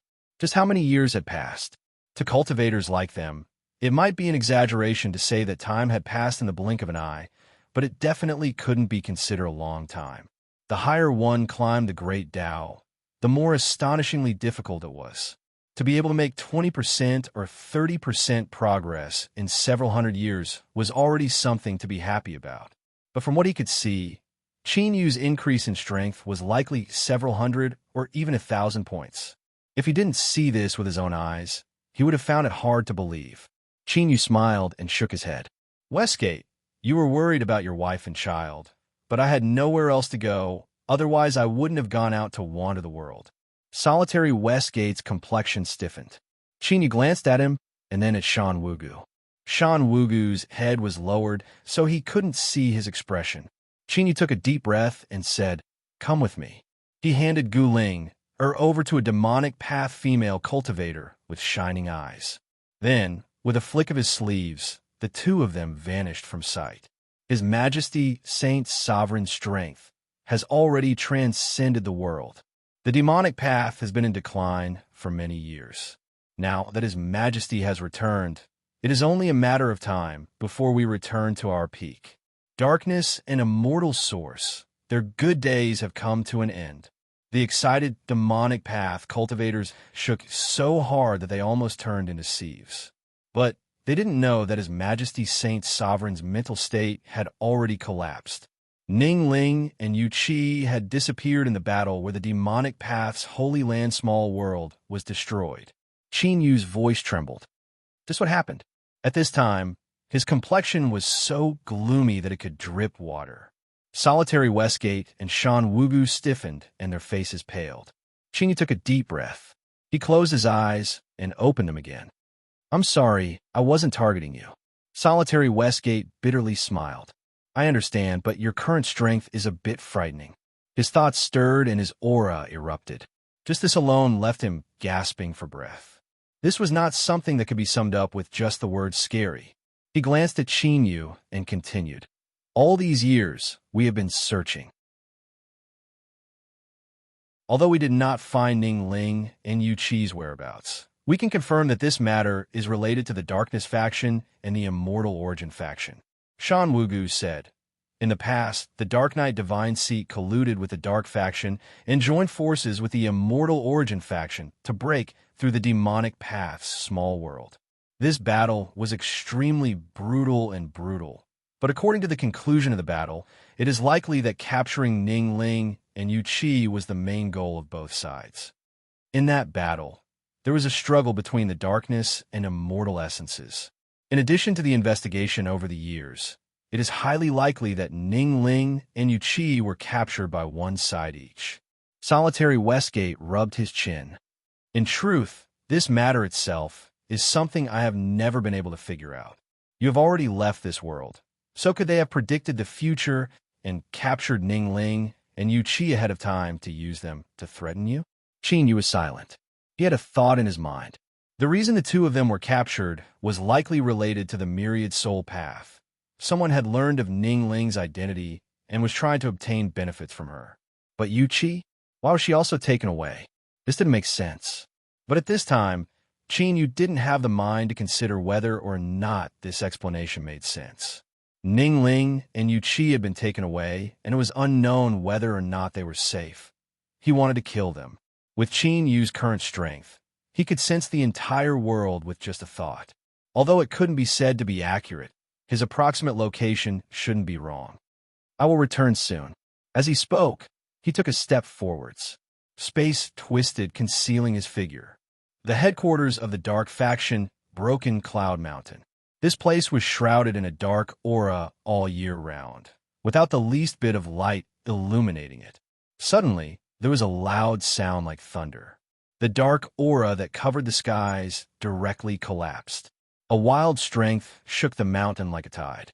It crashed into Broken Cloud Mountain, and countless pavilions and palaces hidden in the darkness began to collapse with mournful cries. Enemy attack! Who dares to rush in my dark holy land? You are courting death. Several figures shot into the skies from the chaos, their momentum fierce and killing intent rising to the skies. A powerful dark aura left one's heart racing. Qin Yu stepped forwards. He lifted a hand and pressed downwards. With a loud bang, the void instantly condensed into a mountain. The complexions of the several dark faction powerhouses that rushed into the skies changed. Before they could make a single sound, they were slapped away like flies. Puff, puff! Blood wildly gushed out from every orifice of their heads. Several of their bodies twisted together, and large chunks of their flesh and blood ruptured. It seemed they were exhaling more than they were inhaling. With hatred in his heart, Qin Yu had no scruples about attacking. Insolence! Who dares to rush in my Broken Cloud Mountain? A deep roar echoed out from the mountain. In the next moment, a giant hand shot up into the skies, grasping at Qin Yu. This hand was like a beast's claw. Although it had the fingers of a human, they had sharp claws and were covered with thick scales. It was ferocious and horrifying.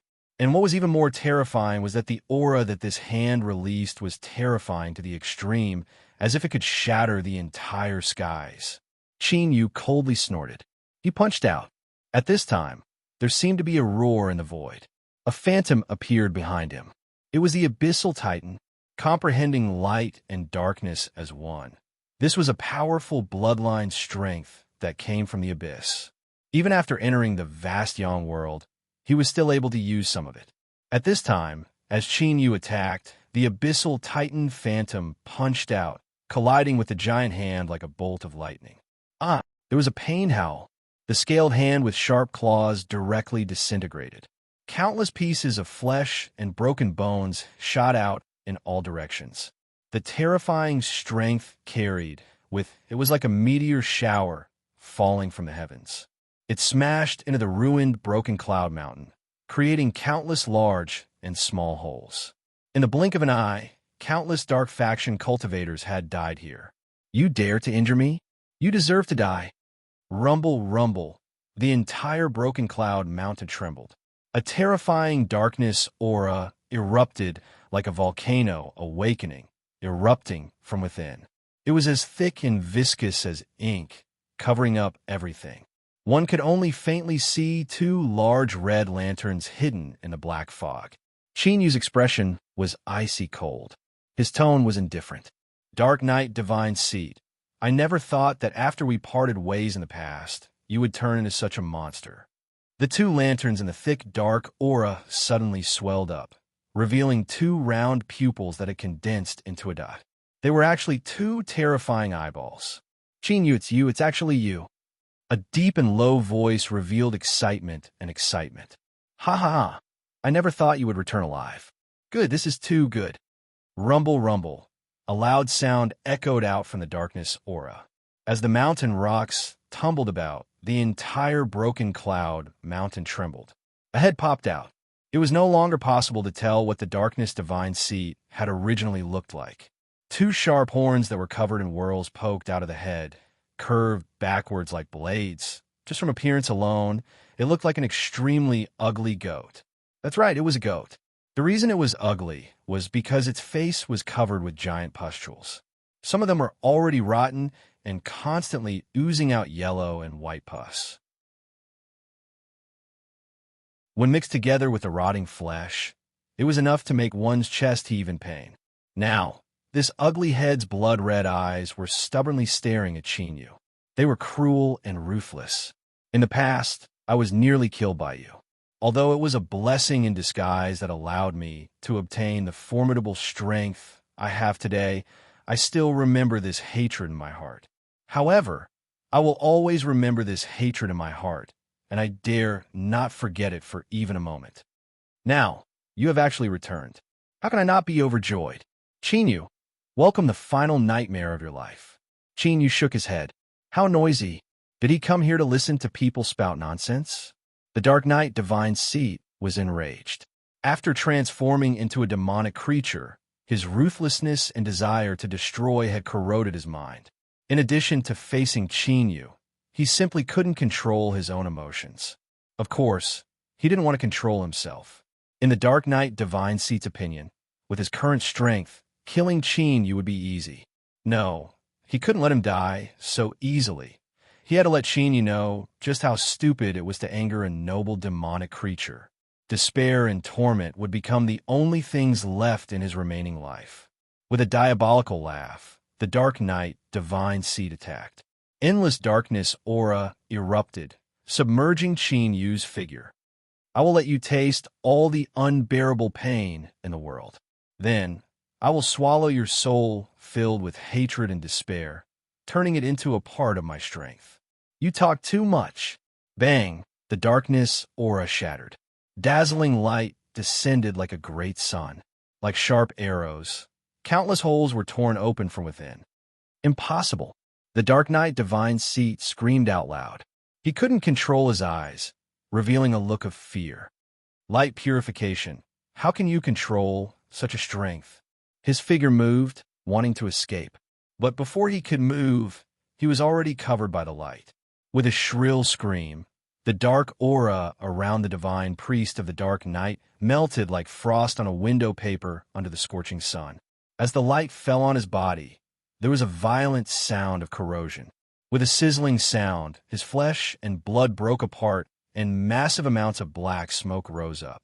Chinyu stepped forwards. Right now, every pore on his body was constantly emitting light. It was so dazzling that one couldn't look straight at it. Because of the light, space seemed blurry and dignified, making one instinctively feel awe. In the battle where the demonic path's small world was destroyed, you captured one of them. Give her to me. Otherwise, today, I will exterminate the darkness. Within the light, the dark night divine seat howled in pain. Chinyu, if you dare to kill me, you will never see your woman again. As expected, they had captured one of Ning Ling and Yu Qi. Chinyu roared out loud. The power of light around his body rose, making him seem like a human-shaped sun that descended into the world. I will not accept threats. He could not compromise. Otherwise, rescuing Ning Ling and Yu Qi would be nothing but the ravings of an idiot. If the Dark Knight Divine Seat didn't say anything, then he would kill them one by one. He didn't believe that the cultivators of the Dark Camp didn't fear death. Save me, save me. I don't want to die. I don't want to die. On Broken Cloud Mountain, a massive number of Dark Camp cultivators were nailed to the ground by the light. Their bodies twisted as they screamed in pain.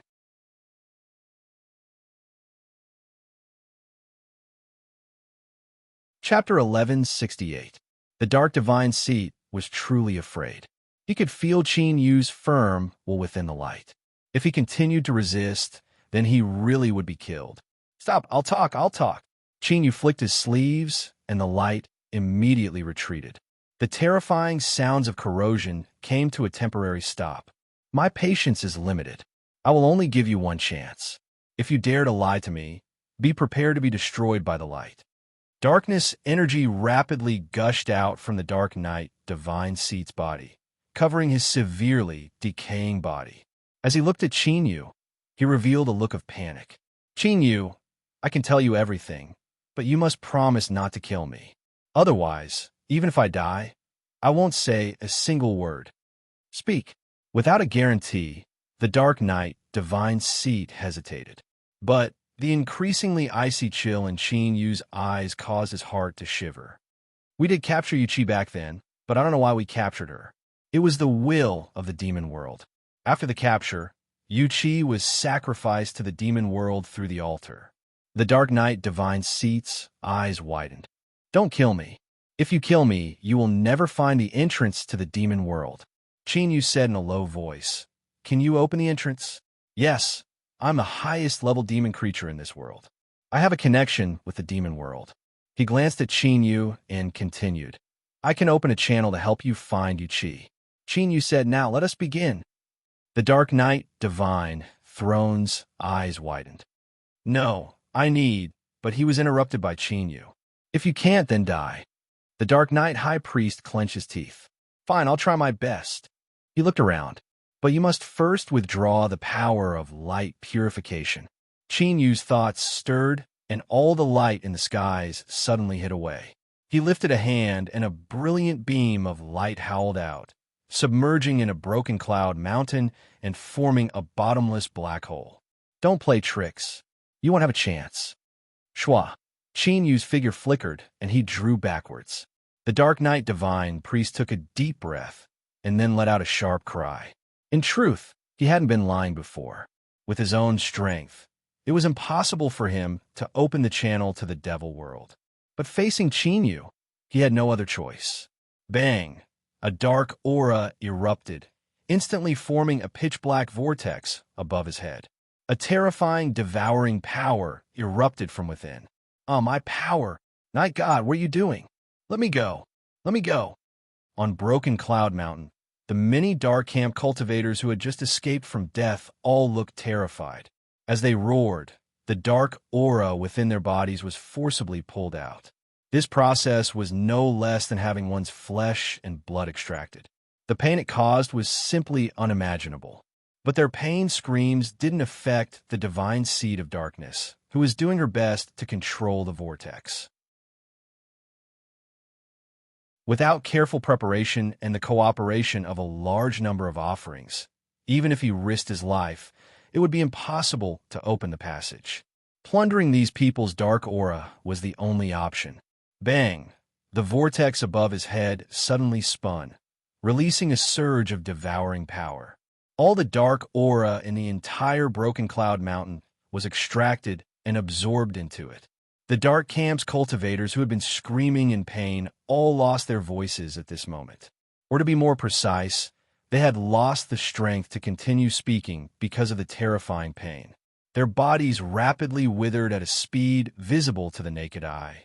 Their widened eyes gradually lost all light. Without expression, Chinyu looked at the vortex in the skies. He could feel a strange and powerful aura condensing at the center of the vortex. Cold and cruel, filled with the desire to destroy. This was likely the strength that came from the world of demons. The divine seed of darkness suddenly roared out, "Great gate of darkness, descend with your strength." Bang! A deep rumble echoed out from the vortex. A pitch-black gate without a single mark on its surface appeared. Then, with another loud bang, the gate violently trembled and a crack slowly opened. Bang! Endless dark aura wildly gushed out from the crack. An incomparably powerful aura instantly caused the skies to collapse. Who is it that is summoning me to descend? The incomparably weak divine seed of darkness fell to the ground. I'm the one who summoned your will. I ask my lord to descend and destroy the enemy in front of me. He stared at Chinyu, his eyes filled with hatred and also pride. Opening the gate of the world was something that only the peak abyssals could accomplish. He was still far from his boundary. So from the very start, the divine seed of darkness' goal had been to open the gate of darkness and summon the strength of powerful abyssal life forms to kill Chinyu. And now he had succeeded. Darkness is omnipotent, but you need to prepare enough sacrifices to satisfy me. A diabolical laugh echoed out from behind the gate of darkness. The divine seed of darkness stretched out his arms. Of course, as long as you kill him, this world will be your hunting ground. I can provide you with 7 days of time. Deal. With a satisfied voice, the gate of darkness exploded once more.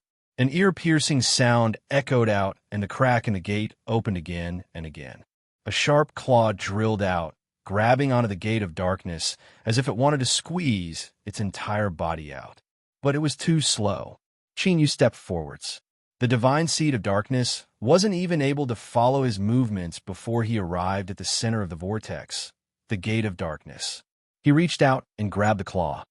"Since you want to come out, then I will lend you a hand." Bang! The gate of darkness wildly shook, as if it were withstanding some terrifying strength. The speed at which it opened suddenly accelerated. The claw was constantly pulled out. A startled and angry roar echoed out from behind the gate. "Who are you?" Chinyu was expressionless. "A debt collector. No, let me go. Let me go." The claw that drilled out from the gate of darkness desperately struggled to escape. But after being grabbed by Chinyu, it couldn't resist the pulling strength at all. "Close the gate of darkness. Hurry and close the gate of darkness." A terrifying creature from the demon world roared. The divine seed of darkness was left dumbfounded. Who could tell him just what was happening? His eyes widened, his eyeballs nearly popped out of his head. His body trembled, because none of this was an illusion. Chinyu didn't speak. He only turned to look at the panic-stricken divine seed of darkness. His body stiffened, and he lowered his head. Close the gate of darkness? If he dared to do so, he would be instantly torn to pieces. "You lowly thing, what are you waiting for? Hurry and close the gate of darkness." The roar from behind the gate was filled with panic. This was because from the hand that grabbed him, he could feel the most terrifying darkness in the world. Demon life forms bathed in darkness, and now they feared the power of darkness. Although this sounded like a joke, it was actually the truth. This was because everything in the world had a limit, and darkness itself was also divided into different grades. Demons existed in darkness, but they could not survive in all darkness. In front of them was a dark abyss, bottomless and infinite. Once they were swallowed up, they would never be able to escape for 10,000 lifetimes. The demon life form behind the gate of darkness was terrified. It was sure that once it was pulled out, all that awaited it was destruction. "Let me go. I can agree to anything you want." Chinyu narrowed his eyes. "You have captured a woman from this world. Give her to me, and I will let you go." There was silence behind the gate. Chinyu sneered. His hand fiercely tightened. The rumbling of the gate of darkness became louder, and the range of its opening increased. A dark aura surged outwards. Looking down, one could faintly see an incomparably massive black shadow, crazily struggling as it tried to escape. It was about to be pulled into this world. "Hold on, I'll speak, I'll speak." The demon life form screamed in panic. In the past, there was indeed a woman who was sacrificed into the demon world. She seemed to be hiding some great secret on her body. But before the demon world discovered anything, that woman suddenly vanished, and we were never able to find her again. "Kacha! Kacha!" The claws that were grabbed by Chinyu instantly broke apart. Pitch-black demon blood flowed out, dripping onto the ground with a loud thud. At this moment, Chinyu's entire being turned into darkness, like an endless abyss. Even if light sprinkled down, it would be cleanly swallowed up. The voice behind the gate was filled with fear. It's true. I'm not lying to you." Extremely pure darkness constantly broke into its body. Wherever it passed, everything was frozen, falling into a deathly stillness. The exuberant life force that it was so proud of had no ability to resist in front of this darkness. Chinyu roared, "You lied to me," incarnated into darkness. His voice was like a ghost from the depths of the abyss. His syllables were strange and icy cold. Most of the claws had already been pulled out of the gate of darkness. Black blood no longer seeped out from between the broken scales. This was because it had already been frozen. Faint traces of white appeared on the surface of the pitch-black scabs. It was mixed in with the evil demon's blood. When Xiao Chen's gaze landed on it, he could not suppress his instincts and endless fear. "No, everything I said is true." The voice behind the gate was even more terrified. "Let me go, please let me go." Chinyu's grip tightened, his fingers digging into the flesh and blood. "You lied to me." This terrifying creature from the demon world began to go crazy as it smelled death. Loud rumbling sounds constantly echoed out from the gate of darkness. One could vaguely see its massive body violently tumbling about. But all of this was in vain. After it was caught by Chinyu, it was thoroughly imprisoned. "If you kill me, you will become the enemy of the demon world. The supreme and unsurpassed Lord of Darkness will take revenge for me." Its screams were filled with despair. Chinyu repeated this a third time. "You lied to me. Kacha, Kacha." With a cracking sound, cracks began to appear on the claws that were pulled out of the gate. Crack after crack spread out, finally sinking into the gate of darkness. The pain screams gradually weakened until they completely disappeared. Bang! The gate of darkness shattered, turning into endless darkness aura. But it didn't disperse. Rather, it revolved around Chinyu, rumbling like the roaring of a tsunami. The Dark Knight Divine Throne gulped. The reason the gate of darkness had shattered was because it had lost its summoner. In other words, one of the most powerful peak existences of the demon world had been thoroughly killed. Chinyu turned and left. Endless darkness aura followed him. He walked through the highest heavens, emitting thunderous roars. Watching him leave, the Dark Knight Divine Throne's eyes flashed with joy. He wanted to turn and flee, but all his movements ended when he turned around. An extremely deep darkness appeared all around him, wrapping him up like a swamp. The Dark Knight Divine Throne's face was filled with panic. But his struggles only increased the speed at which he was swallowed up. Like this, he slowly vanished into the darkness. Ha! Like a bubble bursting, this mass of darkness disappeared without warning, just as it had appeared. Together with the Dark Knight Divine Throne, it was like it had never appeared in this world.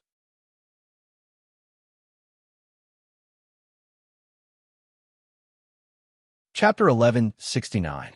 Bathed in darkness, incarnated into darkness, controlled darkness. The truth was that Yu had already believed the words of the demonic creature behind the door. Through the dark strength that invaded his body, Yu could clearly feel the despair and fear in his heart before he died. In that state, the chances of this demonic creature deceiving him were minuscule. Thus, there was a high probability that Chi really had disappeared like he said. Yu didn't know what the reason was, but he had a very bad premonition that he would never be able to find her again. This feeling was terrible, so bad that Yu's mind fell into a state of complete darkness. If it weren't for his instincts restraining him, he would have destroyed everything in front of him. Chi disappeared. She disappeared. She disappeared. Every time this thought appeared in his mind, a trace of ruthlessness and destruction would appear in Yu's eyes. He was like a vicious beast that had lost control. Driven by his instincts, he wanted to find another woman that was incomparably important to him. After losing Chi, he absolutely could not lose Ning Ling as well. Perhaps this was the only obsession that Yu had left. At this moment, darkness covered the skies. Its scope was so great that it could be seen from any corner of the world. It cast an endless shadow on the ground, as if eternal darkness were about to arrive. Although they were separated by a great distance, everyone couldn't help but reveal a deep fear in their eyes. This was a boundary so formidable that they didn't even dare to imagine it with their level of strength. They were like ants standing beside a volcano. Any strength that erupted was enough to burn them to ashes. Solitary Westgate's eyes widened. He already knew that Yu's current boundary was something he couldn't estimate. But now, as he felt the rumbling darkness in the distant skies, his understanding of the upper limits of Yu's strength was refreshed once more. But just what had happened that would cause Yu to lose his composure like this? He could feel the bloodthirst and ruthlessness in the darkness aura. Shan Wugu's complexion was heavy. He took a deep breath. I fear that something has happened to either Ning Ling or Chi. His eyes were filled with worry. At this time, Yu gave off an incomparably unfamiliar feeling. All that was left was the aura of destruction and slaughter. This was clearly incomparably dangerous. If he wasn't careful, he might even suffer a backlash. Shan Wugu had grown up together with Yu, so he had a good understanding of his friend's character. The more one cared about relationships, the more one would be hurt by them. If it was as he guessed, then Yu was in danger. Solitary Westgate bitterly smiled. All we can do now is wait. With Yu's current condition, even if we go there, we will only be sending ourselves to our deaths. It was too terrifying. The dark aura was like a bloody mouth that had been opened wide, ready to tear apart and devour anything that dared to stand in its way. The immortal origin was an honorific title that could roughly be interpreted as the origin of the immortal Tao. Even though almost none of the living beings in this world knew what the immortal Tao was. However, no one doubted the power of the immortal origin pool. When darkness wreaked havoc, only the areas under its protection could enjoy peace. Under the guidance of the immortal source, the new immortal sect had already been rebuilt. It took less than 100 years for it to regain some of the glory of the immortal sect. Presently, a few tens of immortal mountains floated in midair, and all of them were covered in lush and verdant forests. Countless immortal beasts fluttered about within them, and clouds and mist coiled around the depths of the mountains. The roars of beasts frequently resounded out from the continuous stretch of pavilions, and it seemed like the atmosphere of an immortal. But now, the peaceful atmosphere of the immortal sect no longer existed. Countless cultivators in loose robes and long sleeves gathered together, all of them looking towards the horizon as if they were facing a great enemy. The darkness surged forward like a tide, and one could hear the thunderous roars that pierced straight into the bottom of one's heart, making one tremble in fear. Although they were still a great distance away, all of the cultivators present understood that the target of the darkness was the immortal sect. Not too long ago, the immortal origin pool felt a powerful fluctuation of energy that crossed worlds. It should be a strength from the demon world. An immortal sect powerhouse said. Could it be that powerhouses from the demon world have arrived? Another immortal sect powerhouse asked, frowning. Could it be that they still haven't given up? Humph. With the protection of the immortal origin pool. So what if it is a descender from the demon world? Even though he said this, the immortal sect cultivator who said these words couldn't help but have his complexion turn pale. The darkness was like an abyss, like a prison. Looking at it from afar was one feeling, but only when one approached it could one truly feel its terror. At this moment, the dozens of floating immortal mountains fell into a deathly silence. The fog was scattered by strong winds. Thick ancient trees were uprooted and sucked up into the air before shattering to pieces. Flying immortal birds cried out in alarm and panic as they flew far away. Wild beasts desperately clutched their heads, shivering on the ground. Bang! A sword shadow shot into the skies. A vast and boundless sword intent swept out in all directions. It stood in front of the darkness, seeming as if it could cut through all. The immortal sect cultivator holding the sword stepped forwards. His face was cold and solemn as he coldly said, "The immortal origin pool and the dark faction have already reached an agreement. No matter what the reason is, if you don't leave now, that will be considered a violation of the agreement. You will be punished by both sides." Bang! The aura of darkness instantly erupted, condensing into a terrifying hand that grasped forwards. The immortal sect sword cultivator was alarmed and angry. He never thought that the other party would attack without saying a single word. What caused his heart to race was that the strength contained within this strike was inconceivably formidable. Cut! With a loud shout, the sword's shadow slashed down, colliding with the dark hand. The sword intent was full of momentum, but the result left everyone watching with wide eyes.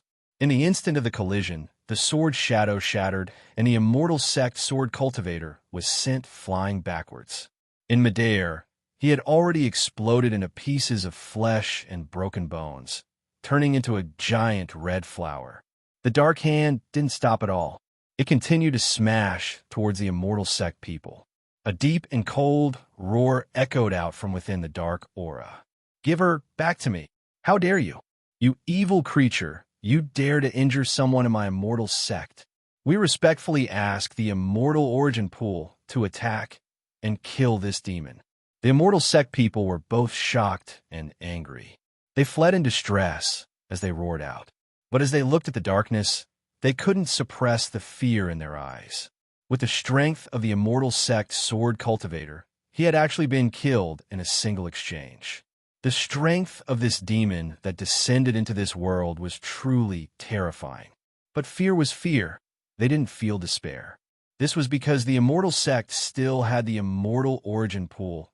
Or to be more accurate, the immortal origin pool was the foundation of the immortal sect's existence.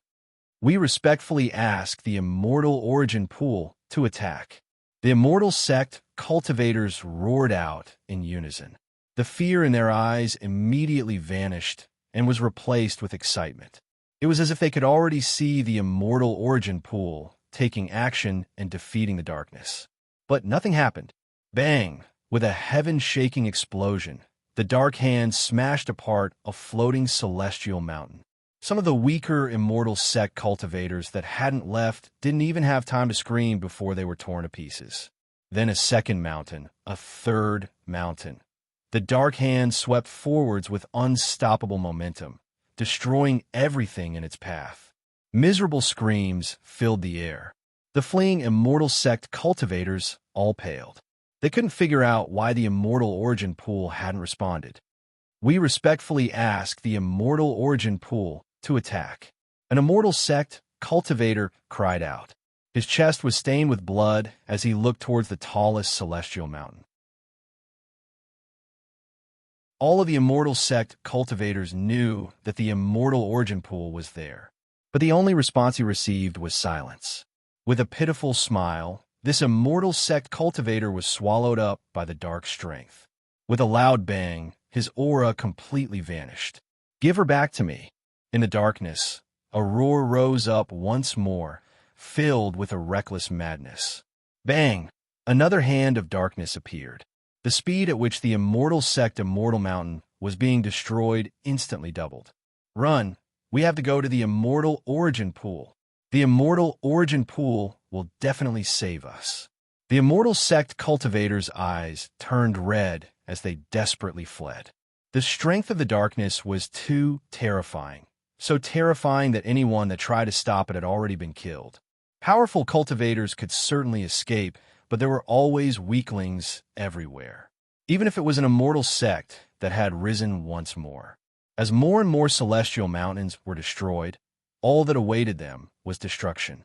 And for these people with weak cultivations to be able to live in the immortal sect, they either had outstanding talent and were future pillars of the immortal sect, or they had family members that were powerhouses of the immortal sect. No matter which possibility it was, as more and more people were killed, the blood-red light in the eyes of the immortal sect cultivators became increasingly rich. The Immortal Origin Pool was an important area of the immortal sect. Without permission, no one was allowed to enter. Even if they were immortal sect cultivators, they were the same. A massive number of immortal sect cultivators gathered outside the tallest celestial mountain. Their blood-red eyes were filled with hatred and despair that couldn't be hidden. This was because the Immortal Origin Pool had sealed off the celestial mountain, refusing them entry. Immortal Origin Pool, are you going to stare on helplessly as we are all killed today? An immortal sect cultivator roared, tears of blood flowing down his face. His family members had all been buried in the celestial mountain. The pain and suffering he felt in his heart was not something that outsiders could understand. The celestial mountain was silent. The immortal sect cultivator howled. His figure shot into the skies, colliding with the hands of darkness and instantly exploding. Let's go all out. I would rather die than tear off a piece of his flesh and blood. How can my immortal sect cultivators just sit here and wait for death? Whoosh, whoosh, figure after figure shot into the skies. Like moths flying into a flame, they hurtled towards the two hands of darkness. Loud explosions rang out one after another. In just several breaths of time, nearly half of the powerhouses that the immortal sect had accumulated over the last 100 years had died. A sigh echoed out from the celestial mountain. The seal suddenly opened, pulling in the remaining immortal sect cultivators. Space faintly twisted and a phantom appeared. It stared at the power of darkness and said, "These past years, I've always felt uneasy. Now, retribution has arrived."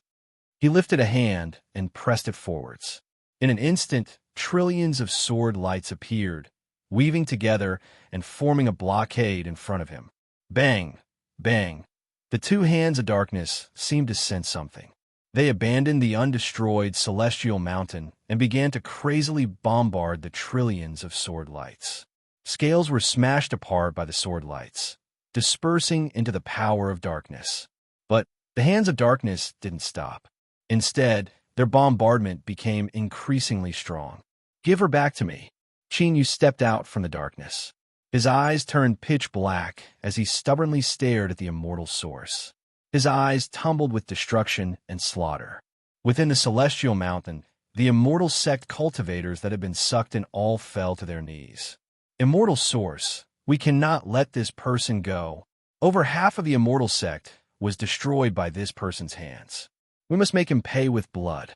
I ask immortal source to kill this monster." The immortal source phantom bitterly smiled. If he could smoothly kill Chinyu, he would have already done so. Why would he have waited until now?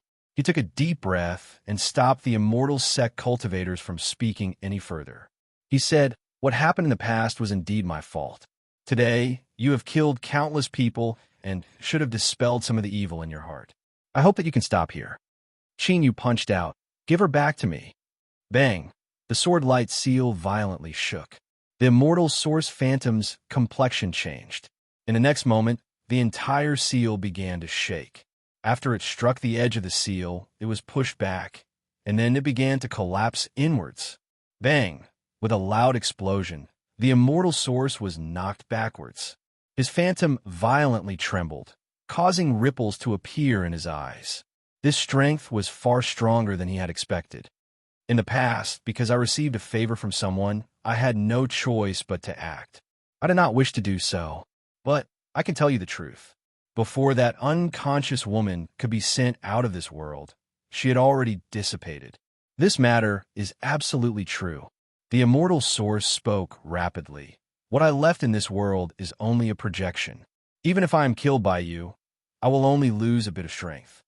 If you can stop here, I will definitely repay you. I ask that you calmly consider this matter and make the right choice. The response he received was Qin Yu's howl. Die. All of you deserve to die. Bang. His robes fluttered and his black hair flew backwards. Endless darkness energy erupted from his body, blotting out the skies. In the blink of an eye, the world fell into pitch black. Eternal night arrived.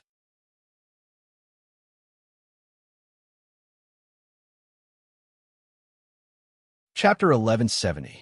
The wild killing intent corroded his mind. Qin Yu's will had completely fallen.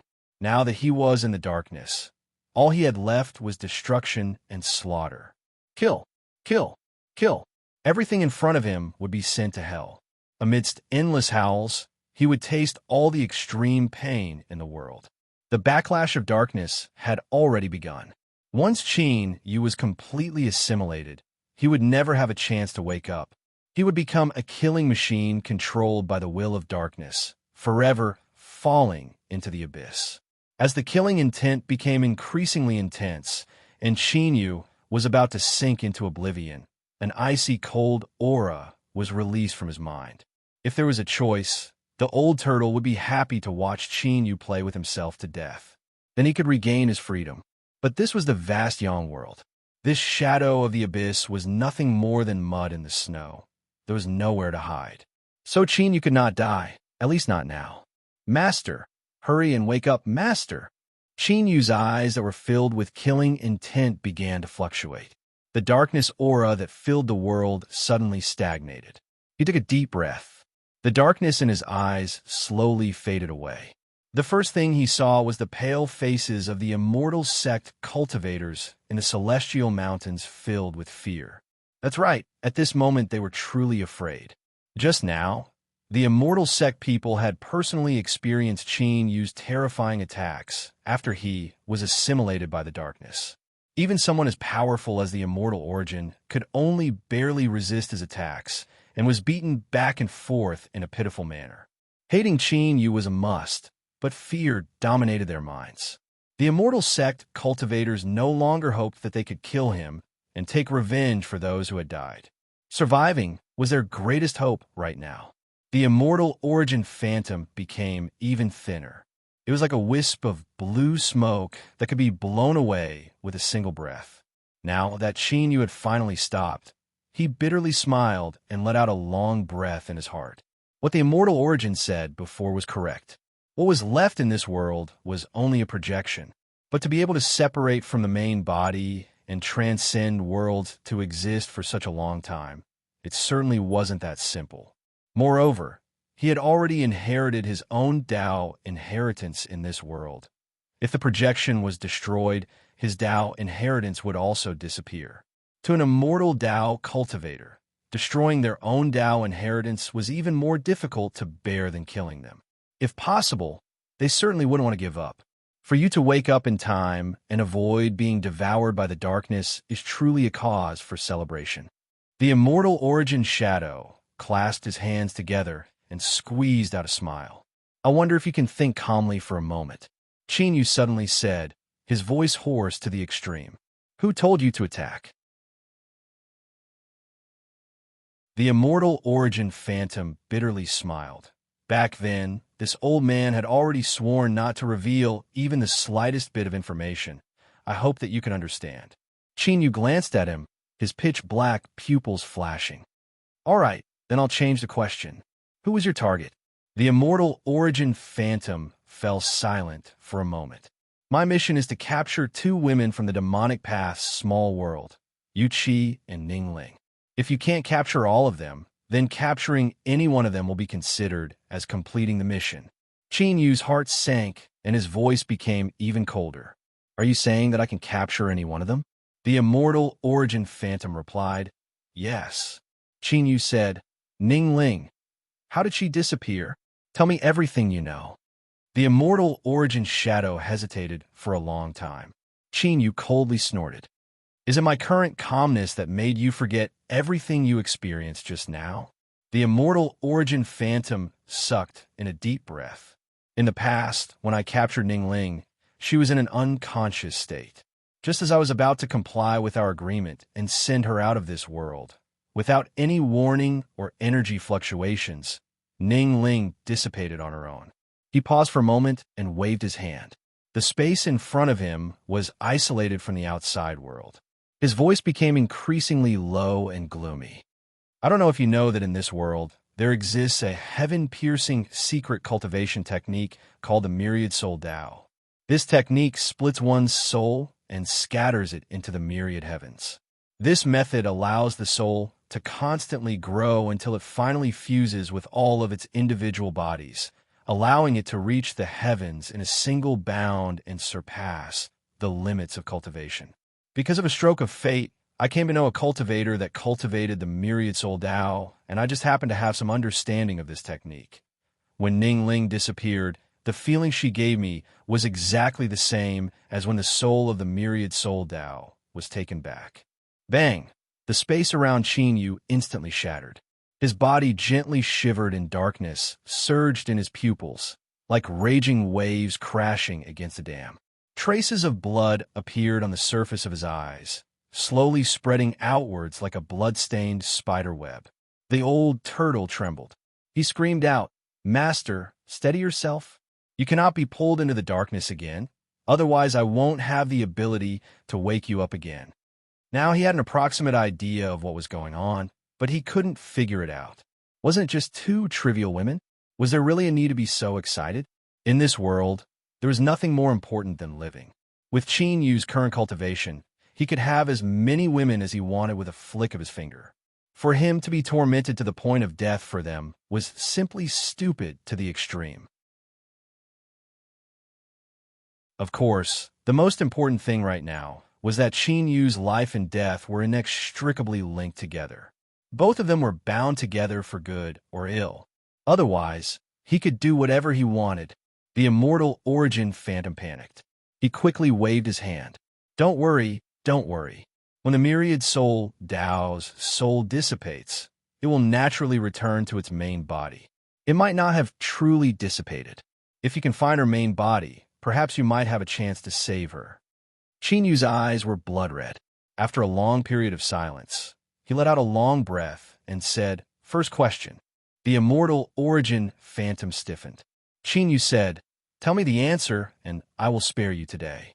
Otherwise, he looked up, his blood-red eyes locking onto the phantom.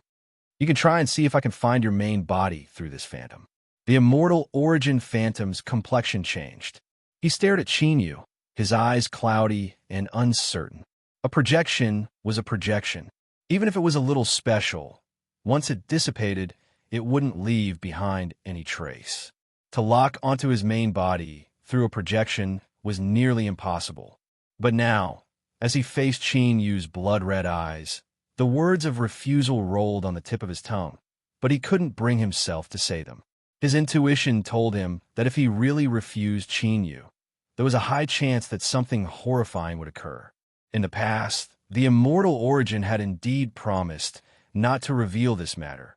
Otherwise, he would have to pay a heavy price. This price wasn't small, but it also depended on what it was compared to. For instance, if he continued to keep this secret, he would have to make an enemy out of Qin Yu, or perhaps, without any hesitation, the immortal origin chose, or perhaps. When one's cultivation reached his boundary, their intuition was often accurate. If he sold out that person from the past, it would indeed be a bit unfair and troublesome. But it was better than being relentlessly chased down by others. After spitting out a name, the immortal origin took a step back and fused into the celestial mountain. And at this time, the beautiful immortal sect was shrouded in clouds and mist.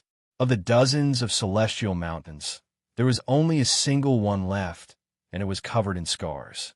Everything else had been destroyed. Chinyu silently repeated this name, firmly remembering it in his mind. Then, he turned and vanished from sight. Who? The immortal sect cultivators all let out a long breath of relief. From the corner of their eyes, they could clearly feel the joy of surviving a calamity. Finally, they had survived. Half a month later, Chinyu lifted a hand and traced Guling Er's hair. Then, he shook his head and withdrew his hand. He glanced at the simple and honest man and the two young men and women beside him. They were already married and had a pair of children. He couldn't continue to treat Guling as a child that hadn't grown up. All right, I'll send you off here. Guling Er's eyes turned red. Big brother Chinyu. 100 years had passed, and it had only been half a month since they last met. Now, he had to leave again.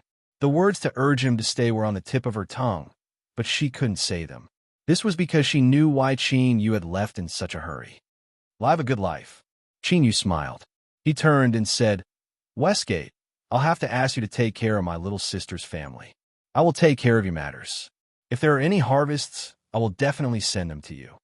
Solitary Westgate cupped his hands together. Then, I'll leave everything to you. Shan Wugu lowered his head. Let's go. When we return, bring my sister-in-law and the others with you. Chinyu said, Of course. He turned and walked away. He lifted a hand and punched out, shattering the vault of the heavens. If the vast young world could be said to be a vast ocean of islands, then dark bright world could be said to be the most unremarkable of them all. The world itself wasn't too large. In addition to the incomplete rules of the world, it was extremely rare for the native cultivators to step into the divine realm. But in terms of fame, Dark Bright World was actually quite extraordinary. This was because it had the land of chaos, the endless sea. This name sounded a bit familiar, but this was how it was called. After all, the world was vast, and it was normal to have the same name. Although the endless sea was within Dark Bright World, in the eyes of many people, it wasn't a part of Dark Bright World at all. The reason was simple. Deity realm cultivators were rare within Dark Bright World, but the endless sea hid dangers that could even kill original divinities. Was this an attribute that a complete individual could possess? But no matter how one looked at it, if one wanted to enter the endless sea, they had to go to Dark Bright World first. Chinyu stood on the seashore, looking at the ship swaying in the waves. He subconsciously narrowed his eyes, a dignified expression on his face. It wasn't that he was afraid before boarding the ship, but that his last experience at sea had left a deep impression on him. I see sea. Chinyu didn't want to go to that damned place ever again. Board the ship. There was a deep roar from the bow of the ship. The one-eyed man's eyes were cold. He swept his eyes over the dense crowd on the shore, his expression not changing at all. Whoosh, whoosh, with the sound of breaking air, figures shot into the skies.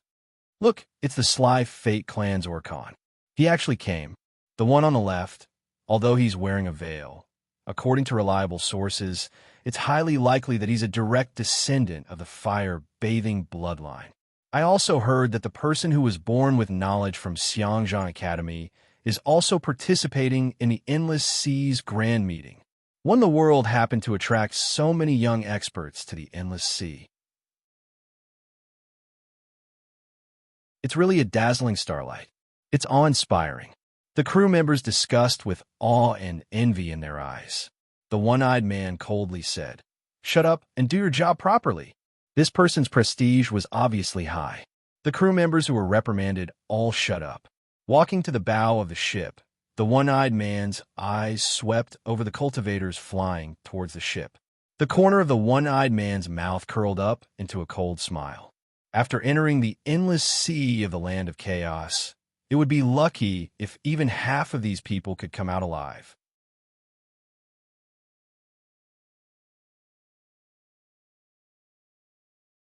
Chapter 1171. Hey, someone patted his shoulder. Chinyu helplessly turned around and looked at the petite girl in front of him. She was called Master Yin. Her identity was a new companion Chinyu met after entering Dark Bright World. Chinyu, what are you daydreaming about? We've already boarded the ship. My brother and the others left first. Let's hurry. She pulled on Chinyu. Let's go. There are no good spots left. I heard the scenery in the endless sea is extremely beautiful. Chinyu calmly withdrew his hand and nodded. Okay.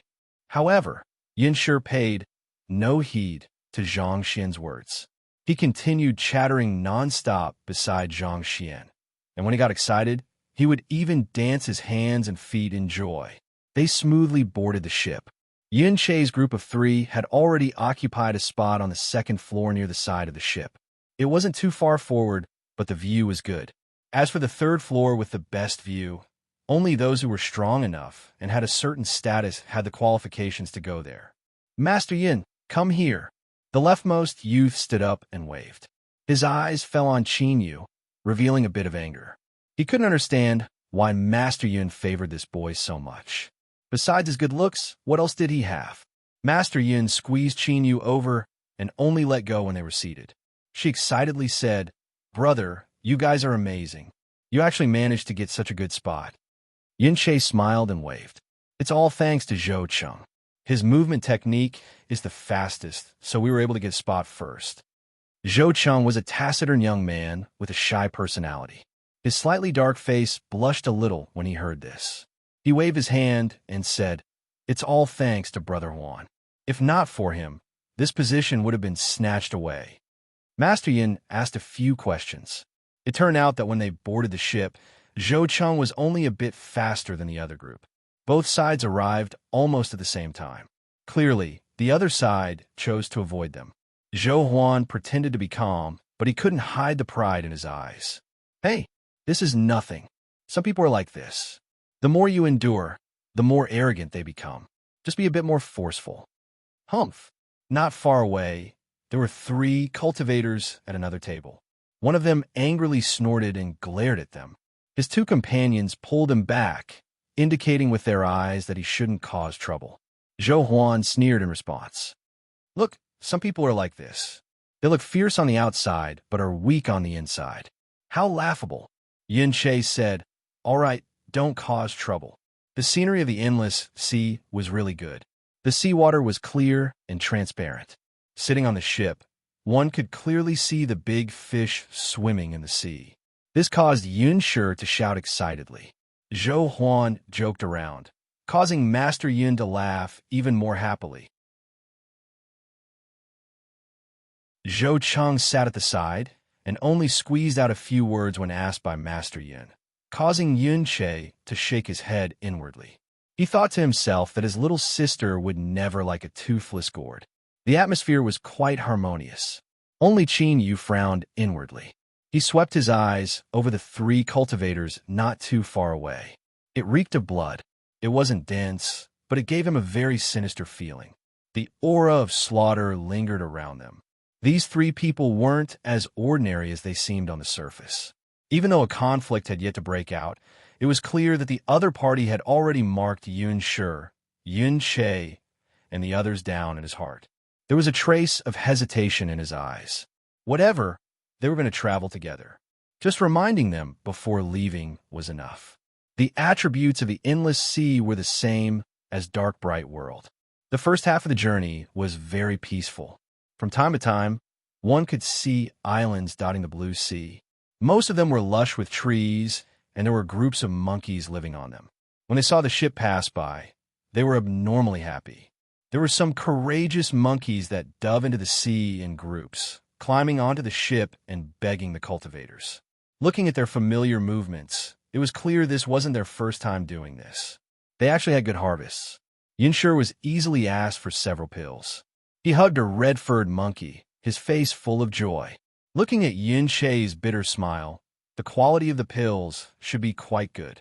Zhou Huan naturally followed Yinshi's example. She was even more generous and attracted a large group of monkeys to surround her. From time to time, they would bow to him, attracting a lot of attention in the clamor. But this excitement had nothing to do with Chinyu. He sat where he was without moving and didn't make any movements to chase them away. The monkeys on the ship only looked at him from afar and didn't come over to ask for anything. As the ship moved further away, The monkeys ate their harvests and jumped back into the sea to swim back to the island. Yunshur was very fond of the little red-furred monkey in her arms. Most of the pills she gave out went into this monkey's mouth. But when it was time to leave, this monkey didn't hesitate at all. It didn't care about Yunshur's shouts at all, causing her to reveal a depressed expression. Yunshe lightly said, "These monkeys have lived in the endless sea for generations and already know how terrifying the depths are. Of course, they won't stay on the ship." Yunshe curled his lips. What a heartless little thing. It can still leave the next island. If I see it again, I definitely won't feed it pills. These words were truly childish. Yunshe bitterly smiled. He was a little worried. Was it a mistake to bring her into the endless sea because he couldn't resist the pestering? But as long as they were careful, there shouldn't be any problems. Moreover, there might be a great lucky chance in the endless sea this time. Thinking of this, Yunshe's eyes flashed.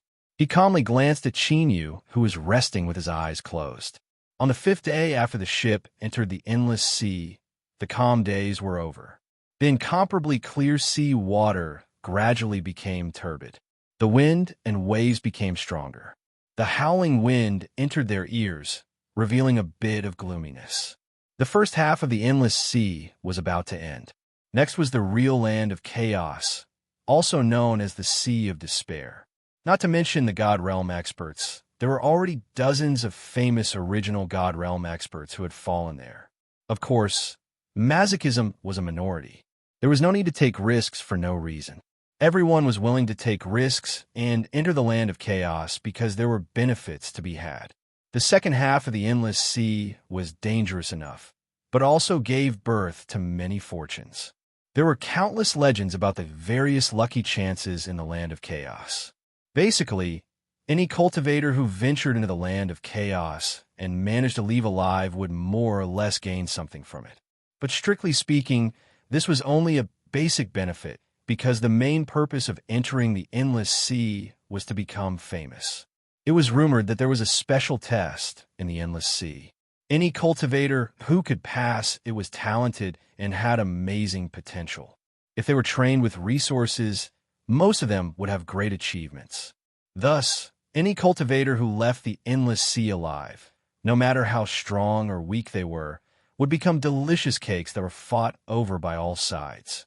For those cultivators with limited backgrounds who hoped to break free from the shackles of cultivation and reach a higher realm, this was an excellent way to advance. For this reason, they were willing to take risks, even if they knew that the chances of dying in the land of chaos were more than 50%. Qinyu's goal was to become famous because he wanted to enter the Peach Blossom Land. The Peach Blossom Land was an orthodoxy created by the strongest person under the ruler realm. It was called a Holy Land by all the heavens and realms. It wasn't easy to gain recognition and enter. Thus, ordinary fame wouldn't help Qinyu achieve his goal. He wanted to become famous.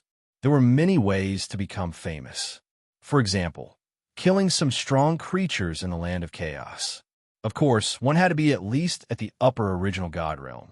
Or perhaps, they had to go through the land of chaos' most terrifying and desperate trials. But all of this depended on luck. No one could guarantee that they would encounter such a thing. What Qinyu wanted was to be absolutely safe. Thus, he chose another path, to pass through the land of chaos and leave the endless sea from another direction. He had forgotten whether or not the endless sea had the same name. Since it had the word endless in its name, its area was naturally astonishing. As mentioned before, the profound bright world wasn't large. According to logic, it was impossible for it to contain the astonishing scale of the endless sea. There was a high chance that this involved problems with space. At the same time, many cultivators believed that the endless sea didn't belong to the profound bright world. But none of this was important. What was important was that Qinyu. He wanted to break through the endless sea that was known as the Endless. Of course, this was difficult. According to what Qinyu knew, in the endless years of recorded history, only one person had ever succeeded in doing this. And when he accomplished this, he had already stepped into the original God realm. As for Qin Yu, strictly speaking, his boundary was still at the divine realm. If everything went smoothly, then Qin Yu could cross the endless sea with his divine realm cultivation. That would be enough for him to become famous, and he would surely be able to enter the peach blossom land. In this world, there were always accidents. What Qin Yu could do now was to do his best. As for what the result would be, that would depend on his luck. But no matter what, he had to enter the peach blossom land. Only then would he have a chance to approach the woman who planted the peaches and check on Ning Ling, and even Yu Qi's situation. Immortal Source's mission was to capture any one of them. In other words, in the eyes of that person, they were of equal value. Moreover, at about the same time, the two of them had dissipated. In this sort of situation, Qin Yu couldn't help but think about it. Just what was the relationship between Ning Ling and Yu Qi? Or, to be more precise, what was their relationship with the woman who planted the peaches? He took a deep breath and suppressed the tumbling thoughts in his chest. Qin Yu opened his eyes and looked towards the endless sea in front of him. The sky was dark and low. Strong winds howled in the air, stirring up turbid seawater and causing it to rumble endlessly. Traces of a wild and violent aura were constantly released, causing one's heartbeat to accelerate uncontrollably. "Stop the ship," the one-eyed large man roared. He indifferently looked towards the endless sea, a trace of fear in his eyes. The scar on his face that had taken away one of his eyes was obtained many years ago in the land of chaos. He had nearly lost his life there. Even though he had come here many times, he still couldn't help but recall the memories of the past. A chill crawled up from the depths of his heart. "Everyone, our ship can only reach this point. We will stop here for a month." The one-eyed large man roared out loud. "Remember, we only have a month. There will be no more waiting after that. Now, everyone can enter the sea." Whoosh, whoosh, there was the sound of breaking air above their heads. The cultivators on the third level of the ship turned into beams of light that howled into the land of chaos. There seemed to be a change in the space in front of them. The cultivators that flew in soon faded away, vanishing into the wind and waves. Orkan, direct inheritance of the fire-bathing lineage. Xiangzhang Academy's secret technique. Heavenly Sword Sex Cultivator.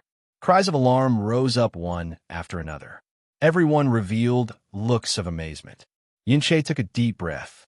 He said, "Let's go." Several people rose up. Yinshe turned and stamped his feet. "Qin Yu, what are you doing in a daze? Hurry up. No one will be waiting for you this time. Let's go." Qin Yu stood up and cupped his hands together. "Thank you all for your care and concern." Yinshe's eyes widened. "Brother Qin wants to go alone?" Yinshe frowned. "The depths of the endless sea are filled with dangers. It is dangerous to travel alone." Yinshe hurriedly nodded. "My big brother is right. It is too dangerous for you to go alone. You should come with us." Qin Yu shook his head. "I appreciate everyone's good intentions, but there are some reasons that I can't speak of, so I will continue on my own." He took a step forward and paused for a moment. "Those three people from before, you had best be careful." Not wanting to be entangled with them any longer, his figure flashed, and he flew away. Yinshe watched him fly away, a look of disappointment on his face. This left Zhou Huan very angry. He roared out, "Who does he think he is? He dares to rush into the endless sea alone? He's just waiting to lose his life. He even warned us to be careful. Do you think the three of them would dare to harm us? How laughable." Yinshe raised a hand to interrupt him. "Fellow Taoist Qin has good intentions. In any case, there is nothing wrong with being cautious."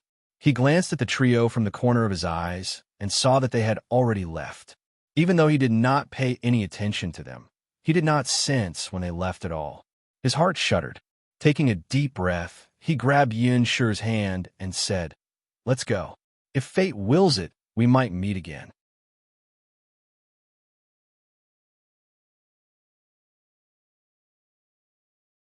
Chapter 1172. The Endless Sea was known as the Land of Chaos. To the warriors below the original God realm, it was a perilous place.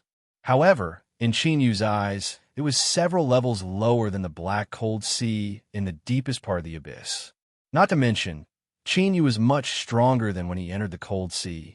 Comprehending light and darkness as one gave him more benefits than just being able to use the power of the abyss in a vast young world. In this world, as long as there was light, there would be shadows. This was a part of darkness. Light and darkness were opposites, but they coexisted. As long as they existed, it would be Qin Yu's domain. Wild winds roared, stirring up turbid waves. Loud rumbling sounds entered his ears. Qin Yu calmly moved forward, his body surrounded by darkness. He was like a black shadow, hiding all of his aura as he moved deeper into the land of chaos. The reason was simple. Qin Yu's goal this time was to cross the endless sea. As long as he could do this, it would be enough for him to become famous. On this basis, it would be better if he could avoid some troubles. Hiding in the darkness and avoiding unnecessary accidents, Qin Yu's plan was excellent. But accidents were called accidents because they weren't part of his plans. Qin Yu stopped in the darkness and looked into the distance. A wild aura was being released without restraint. In this wild aura, he felt a strange fluctuation.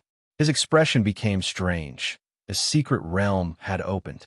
As mentioned before, the land of chaos in the second half of the Endless Sea was terrifying, but also gave birth to many lucky chances. Secret realms were one of the most attractive ones. Secret realms that were created for unknown reasons were often guarded by powerful creatures. After killing them, one could reap the rewards. This was one of the options Qin Yu had considered to become famous. But because it was uncertain, he eliminated it in the end.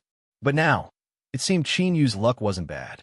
Not long after entering the land of chaos, he encountered a secret realm. Although the aura of heaven and earth was chaotic, Qin Yu could still feel the aura of cultivators, and there were many of them. It seemed that the opening of this secret realm had attracted many people. Perhaps a fierce battle had already broken out outside the secret realm. It had to be known that more than half of the cultivators that entered the land of chaos were killed, but a significant portion of them died at the hands of their companions. Should he go and join the fun? Qin Yu was a bit hesitant. Rushing through the mystic realm was indeed one of the best ways to become famous. Perhaps there might even be unexpected harvests there, but this would clearly delay him. Qin Yu only had a month to pass through the Endless Sea. Compared to this, the fame gained from exploring secret realms was much smaller. Forget it, he shouldn't meddle too much. As long as he could cross the Endless Sea, he would be able to achieve his goal. He gathered his thoughts and turned to leave. Once the fluctuations of the mystic realm's opening spread out, more and more cultivators would be drawn over. This place would soon become a place of trouble. Since he didn't want to get involved in this mess, it was better to leave as soon as possible. Right at this moment, the sound of something tearing through the air suddenly rang out.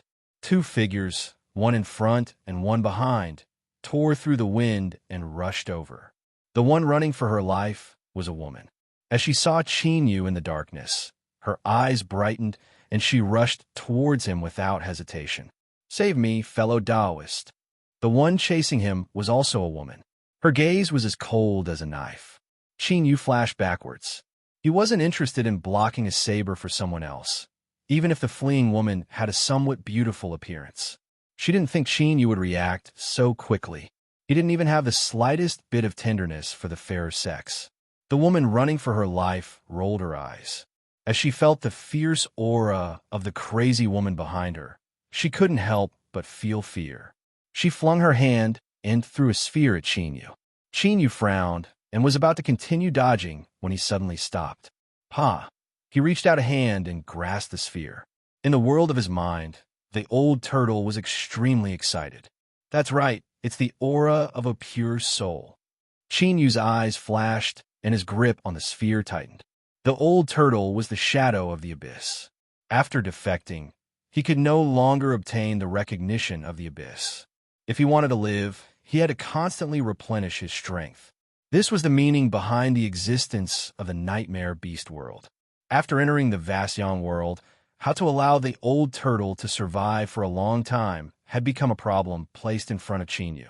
Originally, Qin Yu was thinking of entering the Peach Blossom Spring first and then borrowing the strength of the so-called Holy Land to search for treasures that could help the old turtle replenish his strength.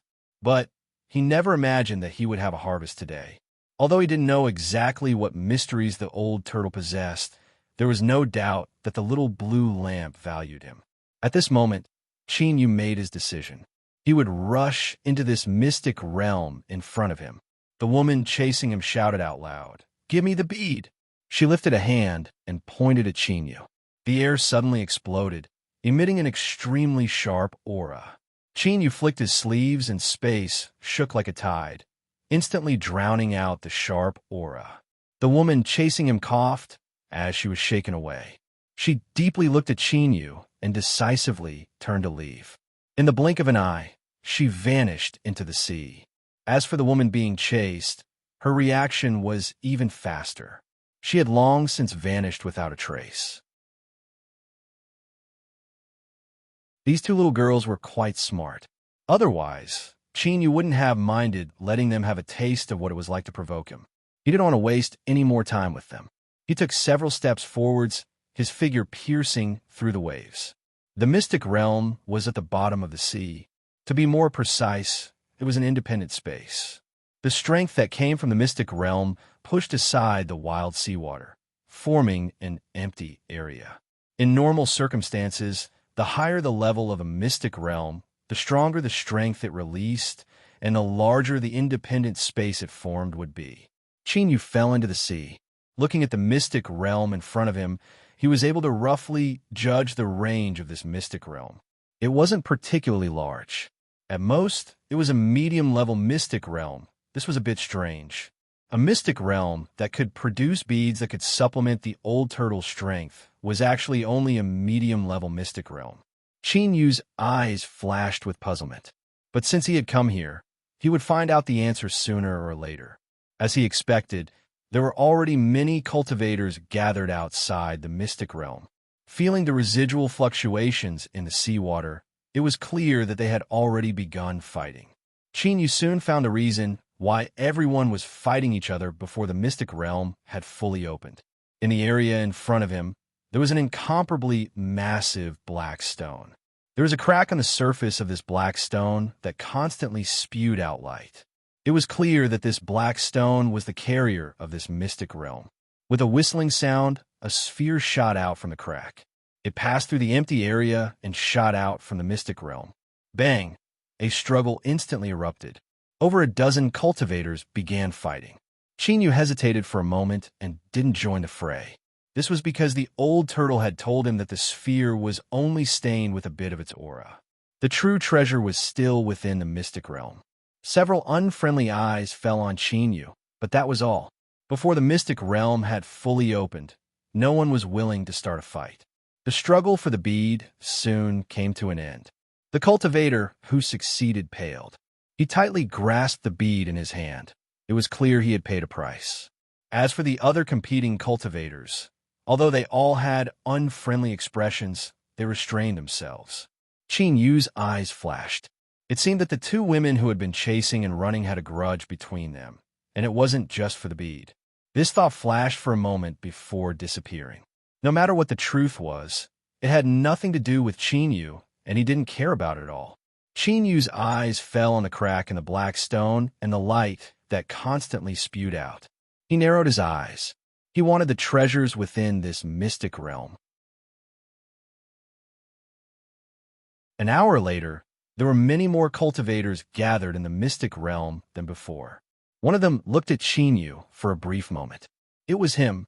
This person was one of the 3 people who had clashed with Zhou Huan on the ship. He never thought he would be separated from his companions and appear here alone.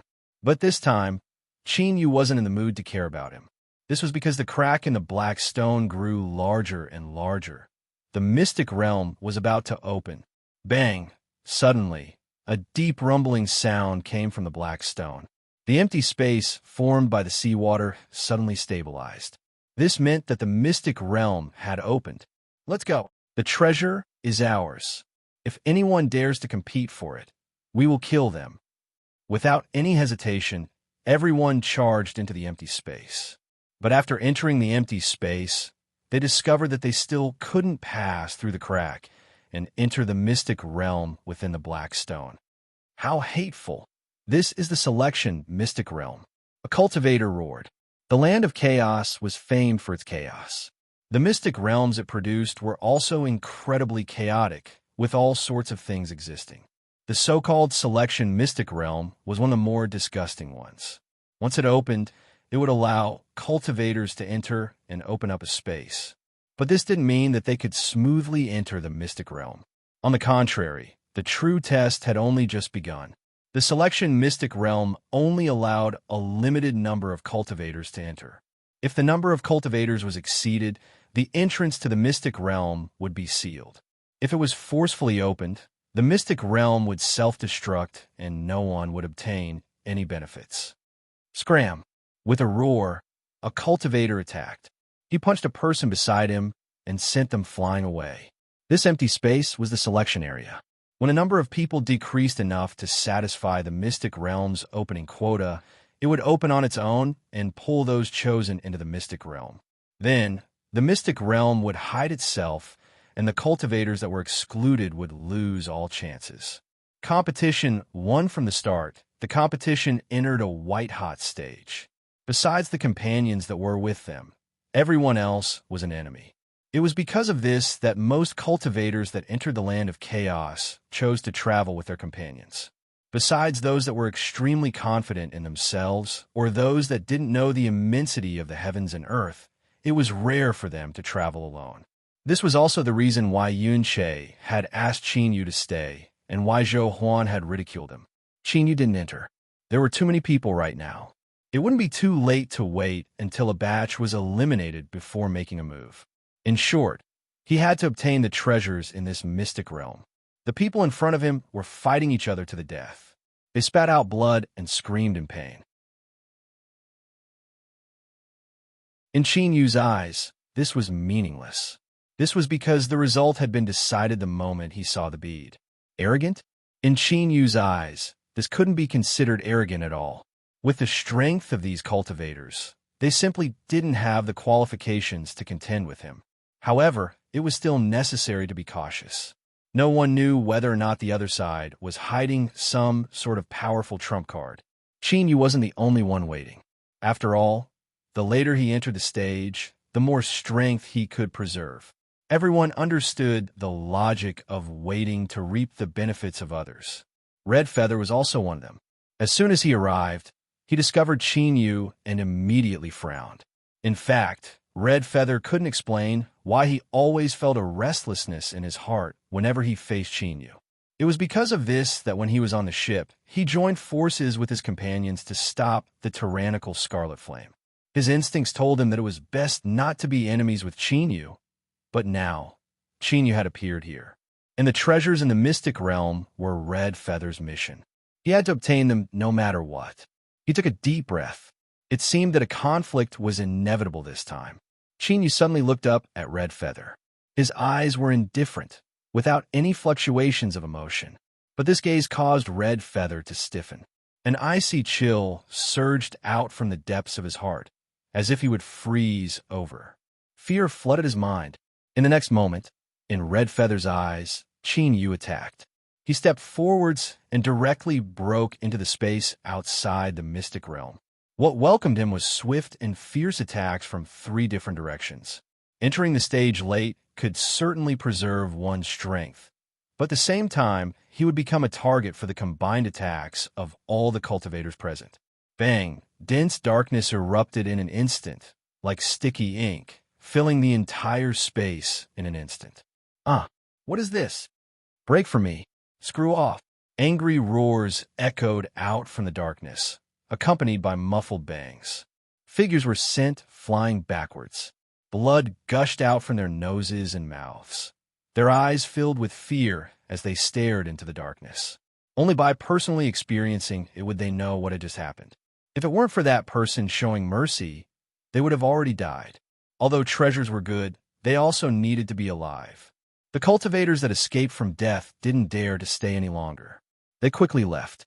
They were already injured and in a weakened state. It was inevitable that some of them would have crooked thoughts. Of course, the faster they escaped, the better. Finally, when the darkness quieted down, the entire area outside the mystic realm also fell into a deathly silence. Those that hadn't entered the stage yet and were waiting for the fishermen to take advantage of the situation suddenly widened their eyes. Their Adam's apple bobbed up and down, their mouths filled with bitterness. The script shouldn't have been like this. We haven't even entered the stage. We haven't even had the time to use our various methods, and yet we're finished like this? They were unwilling, extremely unwilling, but so what?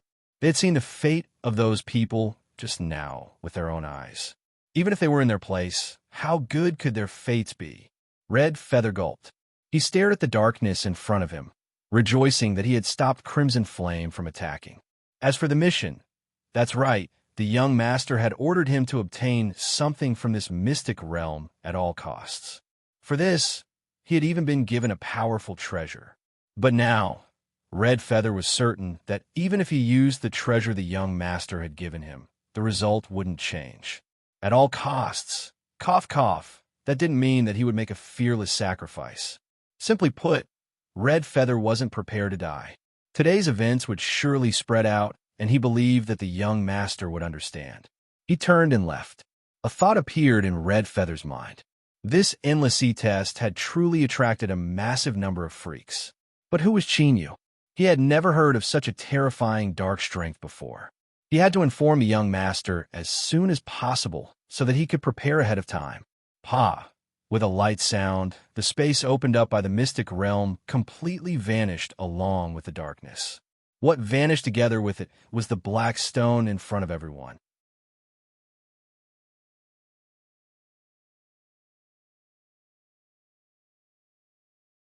Chapter 1173. Somewhere in the land of chaos, the incomparably turbid seawater violently rocked back and forth beneath the pull of an unknown strength. A gray-yellow scaled fish with bloodshot eyes was hiding in the seabed, waiting for prey to be delivered to its mouth. Suddenly, tumbling fluctuations erupted from the seabed. Space was torn apart and a figure walked out. The large fish that had been waiting for a prey for a long time didn't even consider where this person had come from. Driven by its burning desire to eat, it attacked. The seabed sand instantly exploded. The large fish howled out, its speed reaching the extreme. It opened its mouth to reveal sharp fangs. Ha!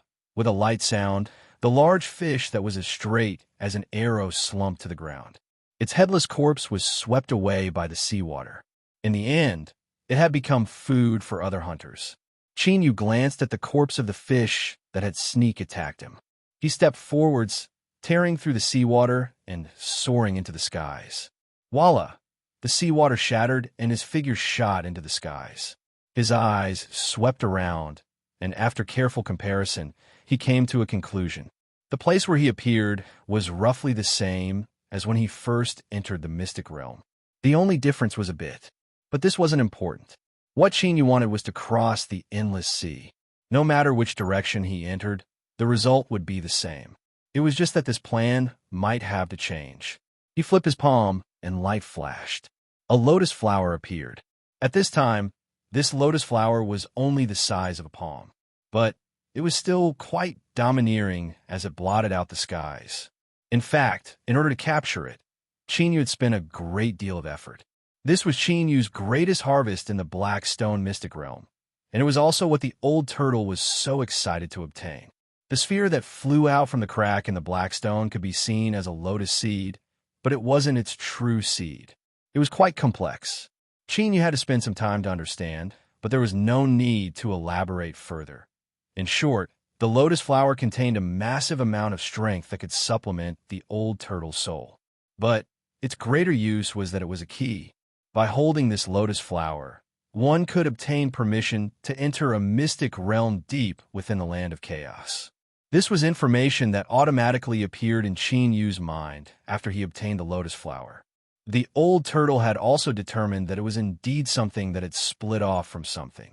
In other words, it was very likely that there was a real treasure behind the lotus that made the old turtle drool. The soul strength contained within the lotus was enough for the old turtle to eat a great meal.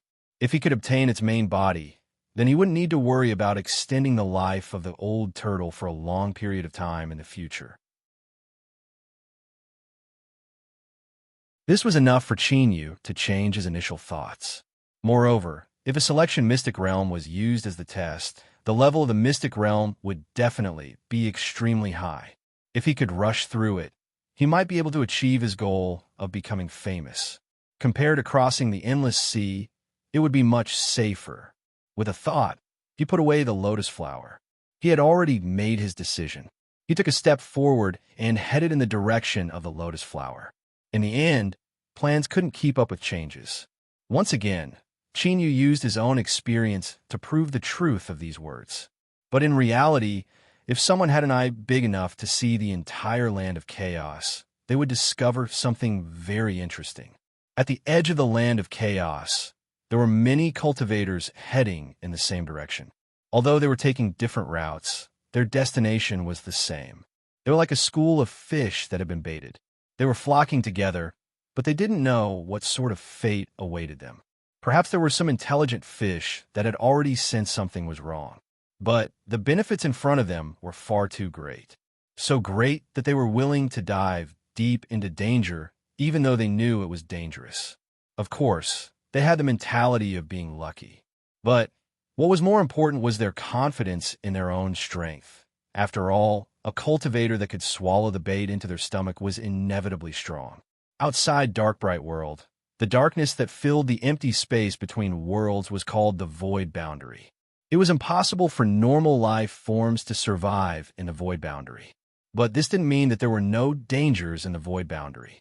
On the contrary, the void boundary was so terrifying that even an original soul realm cultivator wouldn't dare to stay there for too long. And now, in the void boundary outside Dark Bright World, 6 figures stood facing each other. Although they had restrained their auras, the pressure they naturally released still deterred the entire world. The terrifying life forms in the void boundary retreated far away, not daring to approach at all. One of them broke the silence. That thing wants to escape. Are you and I really not going to interfere? If you and I compete, Dark Bright World will inevitably be destroyed. How about we follow our previous agreement and gamble on our luck? The third person said, what if it really escapes? That is its luck. The fourth person's voice was firm and sonorous. Could it be that with our status, you and I are going to go back on our word? The void boundary fell silent. He didn't speak. The other two clearly tacitly agreed to this. The first person sneered. Then let's wait. That thing in the depths of the endless sea had been discovered long ago. It was just that it hadn't matured yet, and everyone was afraid of each other, so it was allowed to live until today. Now it had finally matured. That was why the endless seas test had begun. Everyone had already placed their chess pieces. Now it was time to see whose chess piece was stronger and who could obtain that thing. As for escaping, humph, he was just saying it. Would a few of them really watch helplessly as it escaped? Chinyu should have been one of the first people to know that his trip to the mystic realm wasn't simple. This was because on the way there, someone had delivered his head to him from 1,000 miles away. Of course, the initial goal of the person who delivered his head was to kill Chinyu and reduce a competitor. The result was obvious. He had chosen the wrong target, so he could only deliver his head to Chinyu. A milky white stone in his storage treasure became Chinyu's spoils of war. The reason this stone was mentioned was because its attributes were nearly the same as the lotus flower that Chinyu had obtained. In other words, the stone and the lotus flower belonged to the same object. When they were split off, they were both keys to the mystic realm. However, when the two objects were placed together, an accident occurred.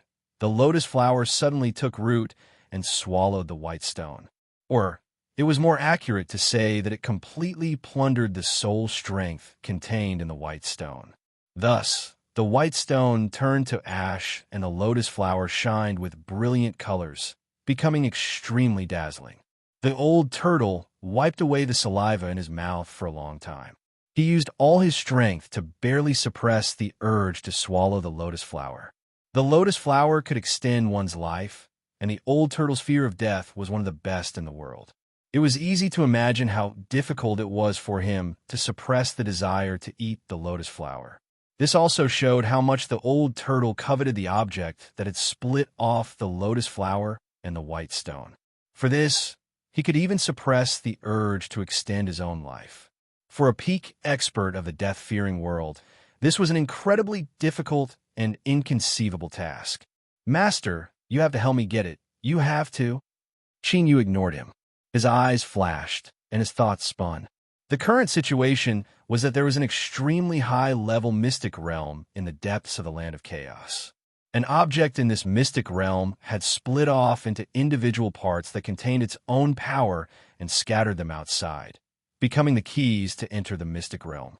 Since he had encountered people who delivered their heads thousands of miles away during his journey, there was a high chance that the number of keys wasn't just 3 or 5.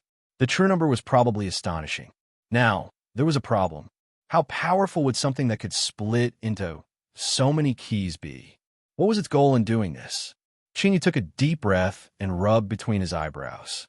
He felt as if he had stepped into a massive net. It wouldn't be a problem for him to withdraw now, but could he really do so?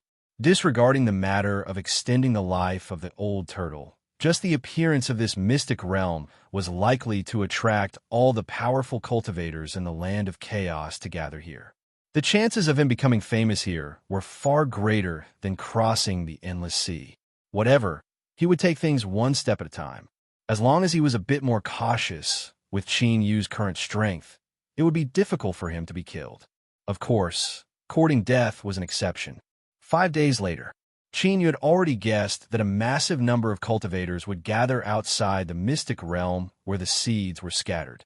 But after arriving, Qin Yu discovered that he had underestimated the ability of something in this mystic realm to split off seeds.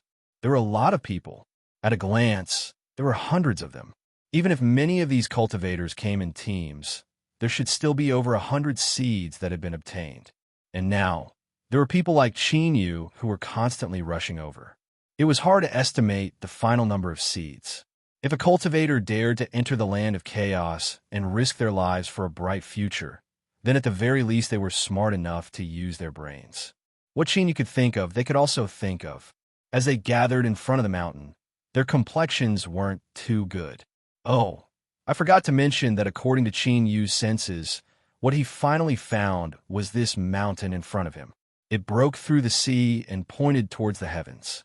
The mountain was steep and smooth, without any vegetation growing on it.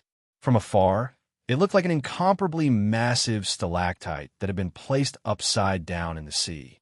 It seemed that there was still some time before the mystic realm opened. Qin Yu's eyes flashed. He turned and drew back some distance. Darkness wove around him, forming a black cloud. Qin Yu sat down cross-legged and closed his eyes in meditation. He was confident but not arrogant. Following this, there was likely to be a great battle. Whether it was the cultivators gathered outside the mystic realm or the mystic realm itself, none of them were destined to be peaceful.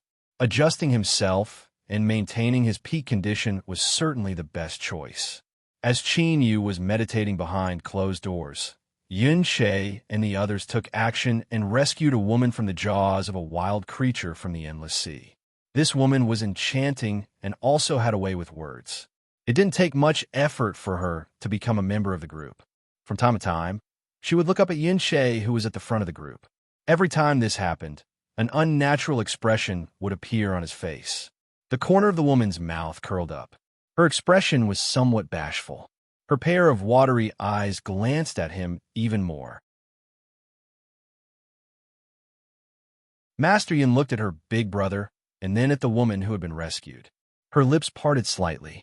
She thought that she had worried for nothing all these years.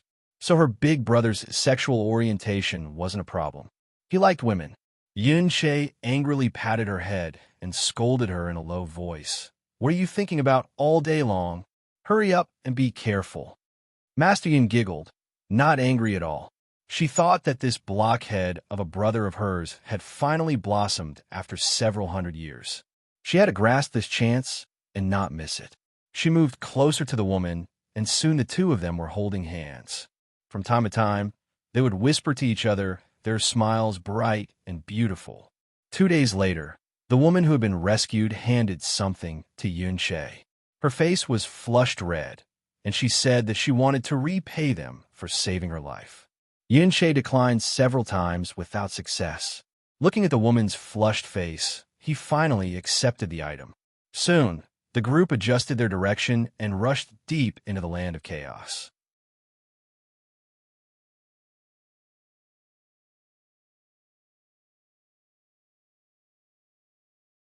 Chapter 1174. Chin-Yu discovered that he had guessed something wrong. Strictly speaking, whether it was right or wrong, it didn't matter too much to him. But now that someone else was involved, his attitude towards this matter had changed.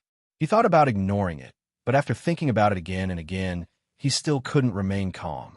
Chin-Yu glanced at the chattering Yun-Shi from afar before turning to look at Yun-Che, who had a gleeful smile on his face. Passing over Zhou Huan and Zhou Cheng, his eyes fell on the woman in the middle of the group. Coincidentally, he had seen this woman before. She was the woman who had tried to use him as a shield before the Blackstone Mystic Realm opened. If this was the case, Chin-Yu would at most sigh and say that the world was truly full of coincidences. But not too far away, he saw the other woman who had tried to kill this woman. He felt a bit dizzy, but this was the situation. And more importantly, these two women acted as if they were strangers. Chin-Yu judged that there was some enmity between these two women. This was why they had disregarded the mystic realm and fought to the death for the bead. Of course he was wrong now, but there was one thing he was sure of. These two women knew each other, but now they acted as if they didn't know each other. There was definitely something strange going on. The darkness around him became even thicker, completely covering him up. No matter how carefully he observed, he was still able to sense several vague eye contact between these two women. There really was a problem. A thoughtful look crossed his face. Chin-Yu suddenly lifted a hand and pointed a finger between his eyebrows. The old turtle cried out miserably, "Master, I am very weak right now. Please use me sparingly." Chin-Yu's lips twitched. He was speechless. Of course, he didn't believe his nonsense. Although the old turtle was a bit weak right now, borrowing a bit of his strength wouldn't affect him too much. His eyes instantly turned dark. But this was different from Chin-Yu's darkness incarnation. It was even more unfathomable, because this was the strength of the will of the abyss. The two women in Chin-Yu's eyes underwent an astonishing change. Their bodies shined and black chains wrapped around them. Runes surged on the surface of these chains. As his eyes focused on these runes, Chin-Yu discovered something else. What condensed these chains was actually a strange soul force. The aura was cold and gloomy, but in truth, it came from the same source as the soul strength contained in the lotus in Chin-Yu's hand. He closed his eyes and opened them again. The darkness vanished. Chin-Yu rubbed his eyebrows. With the intensity of his soul, borrowing the strength of the old turtle was a great burden. If this continued, it was fine. But if this continued, and without considering whether the old turtle could persist, his eyes might explode first. But right now, Chin-Yu didn't have any thoughts of thinking about this. After his mind eased a little, he let go and let out a long breath. It was clear that these two women were related to the mystic realm. If he kept a close eye on them, he might be able to obtain some unexpected harvests. Of course, preventing Yun-Che, Yun-Shi, and the others from falling into danger was also an important reason. After all, they had traveled together for some time, and the siblings had been taking good care of him. Of course, preventing Yun-Che and Master Yun from falling into danger was also an important reason. After all, they had journeyed together, and this brother and sister pair had taken good care of him. Like a stalactite breaking out of the sea, the mountain rose up into the dark skies. Its incomparably smooth surface began to slowly surge with light.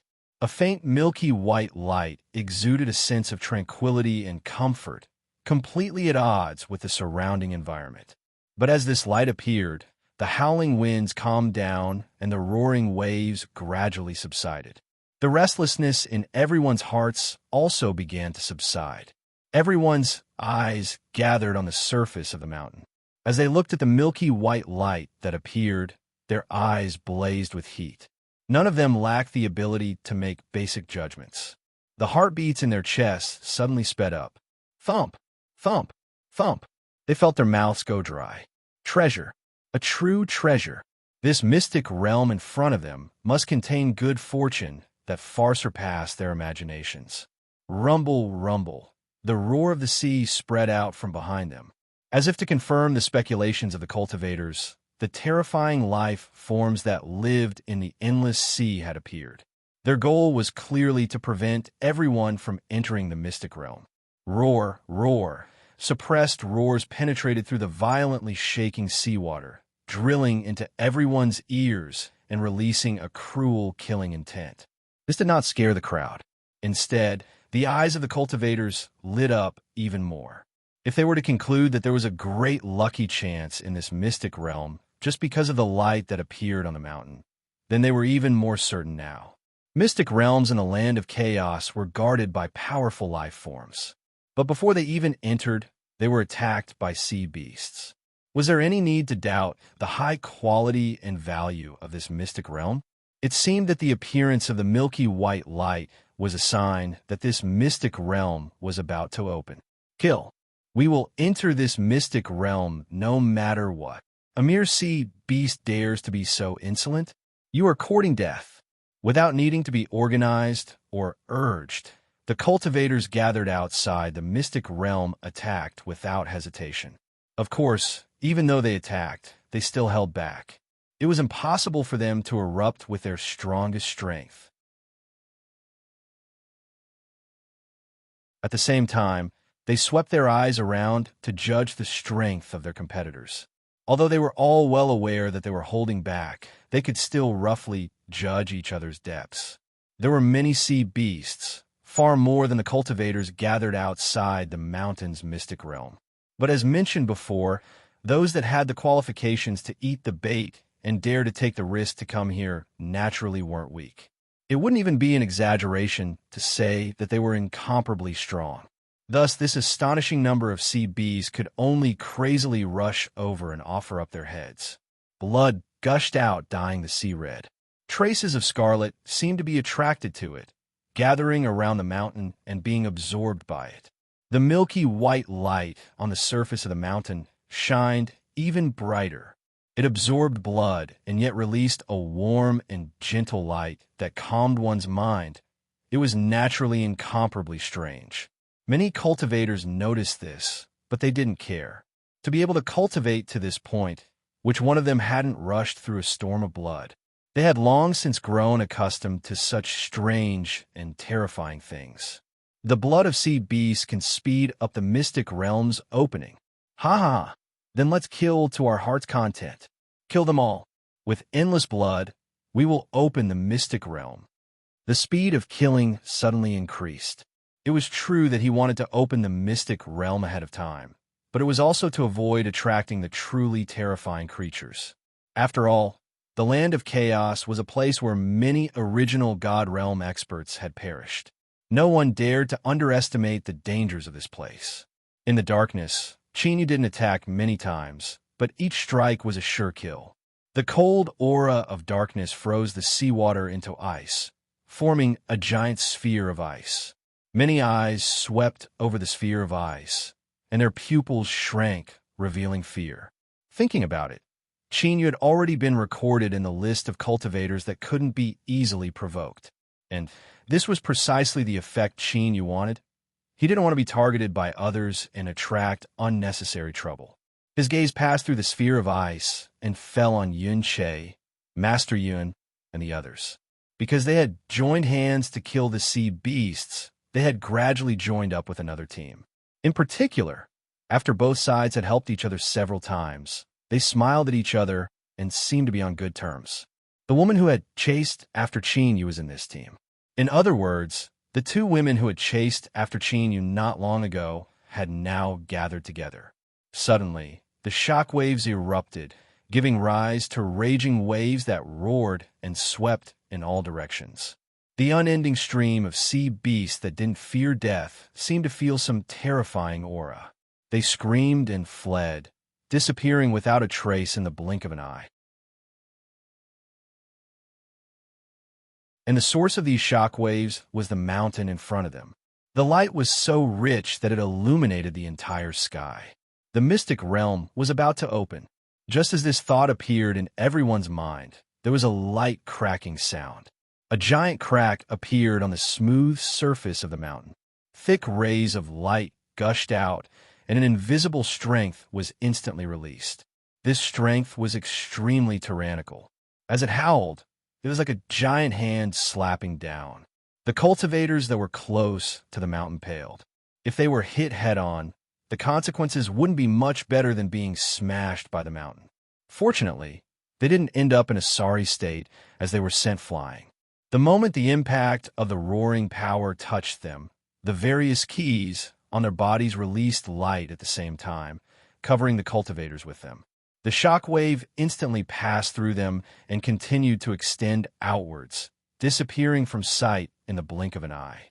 Of course, not everyone could be so lucky. Of the cultivators that had gathered outside the mountain, there was still a small portion that had been attracted here. They hadn't obtained a key or been recognized. Thus, with a few short and dull bangs, these people screamed miserably as they were sent flying in an instant. Crack, crack. This was the sound of these cultivators' bones and tendons breaking. Hearing this, many cultivators were secretly frightened. They thought that in this situation, they would at least be severely wounded. Before everyone could regain their composure, a pulling strength was released from the mountain. Qin Yu's eyes flashed. He took a step forwards and deviated from his original position, falling in the same direction as Yun Che, Master Yun, and the others. In the next moment, the pulling strength rose up. Those that obtained their keys were involuntarily sent flying towards the mountain. When their bodies came into contact with it, it was like they had struck the surface of water. In the rippling waves, they melted into nothing. Everything turned dark. After 3 breaths of time, light bloomed once more. Although Qin Yu had expected that this mystic realm would be extraordinary, when he truly opened his eyes, he still couldn't help but sigh. How could this be considered a mystic realm? It could almost be considered a small world. Because of the invisible strength that existed in this mystic realm, Qin Yu's range of perception was suppressed. Even so, the range he could sense was already astonishing enough. Qin Yu sighed for only a moment. He took a deep breath, his feet moving, and he howled forwards. After everyone was pulled into the mystic realm, they appeared in different directions. Luckily, Qin Yu had adjusted his direction before entering. As for Yun Che and Master Yun, he had been in contact with them for a period of time. Thus, he was just barely able to lock onto their auras. They weren't too far away. But soon, Qin Yu discovered that it wouldn't be easy to catch up to them, even though they weren't too far away. The reason was simple. The life forms in this mystic realm, whether they were strange beasts or plants, were all extremely aggressive and difficult to deal with. You're tuning into the Warrior Lore YouTube channel.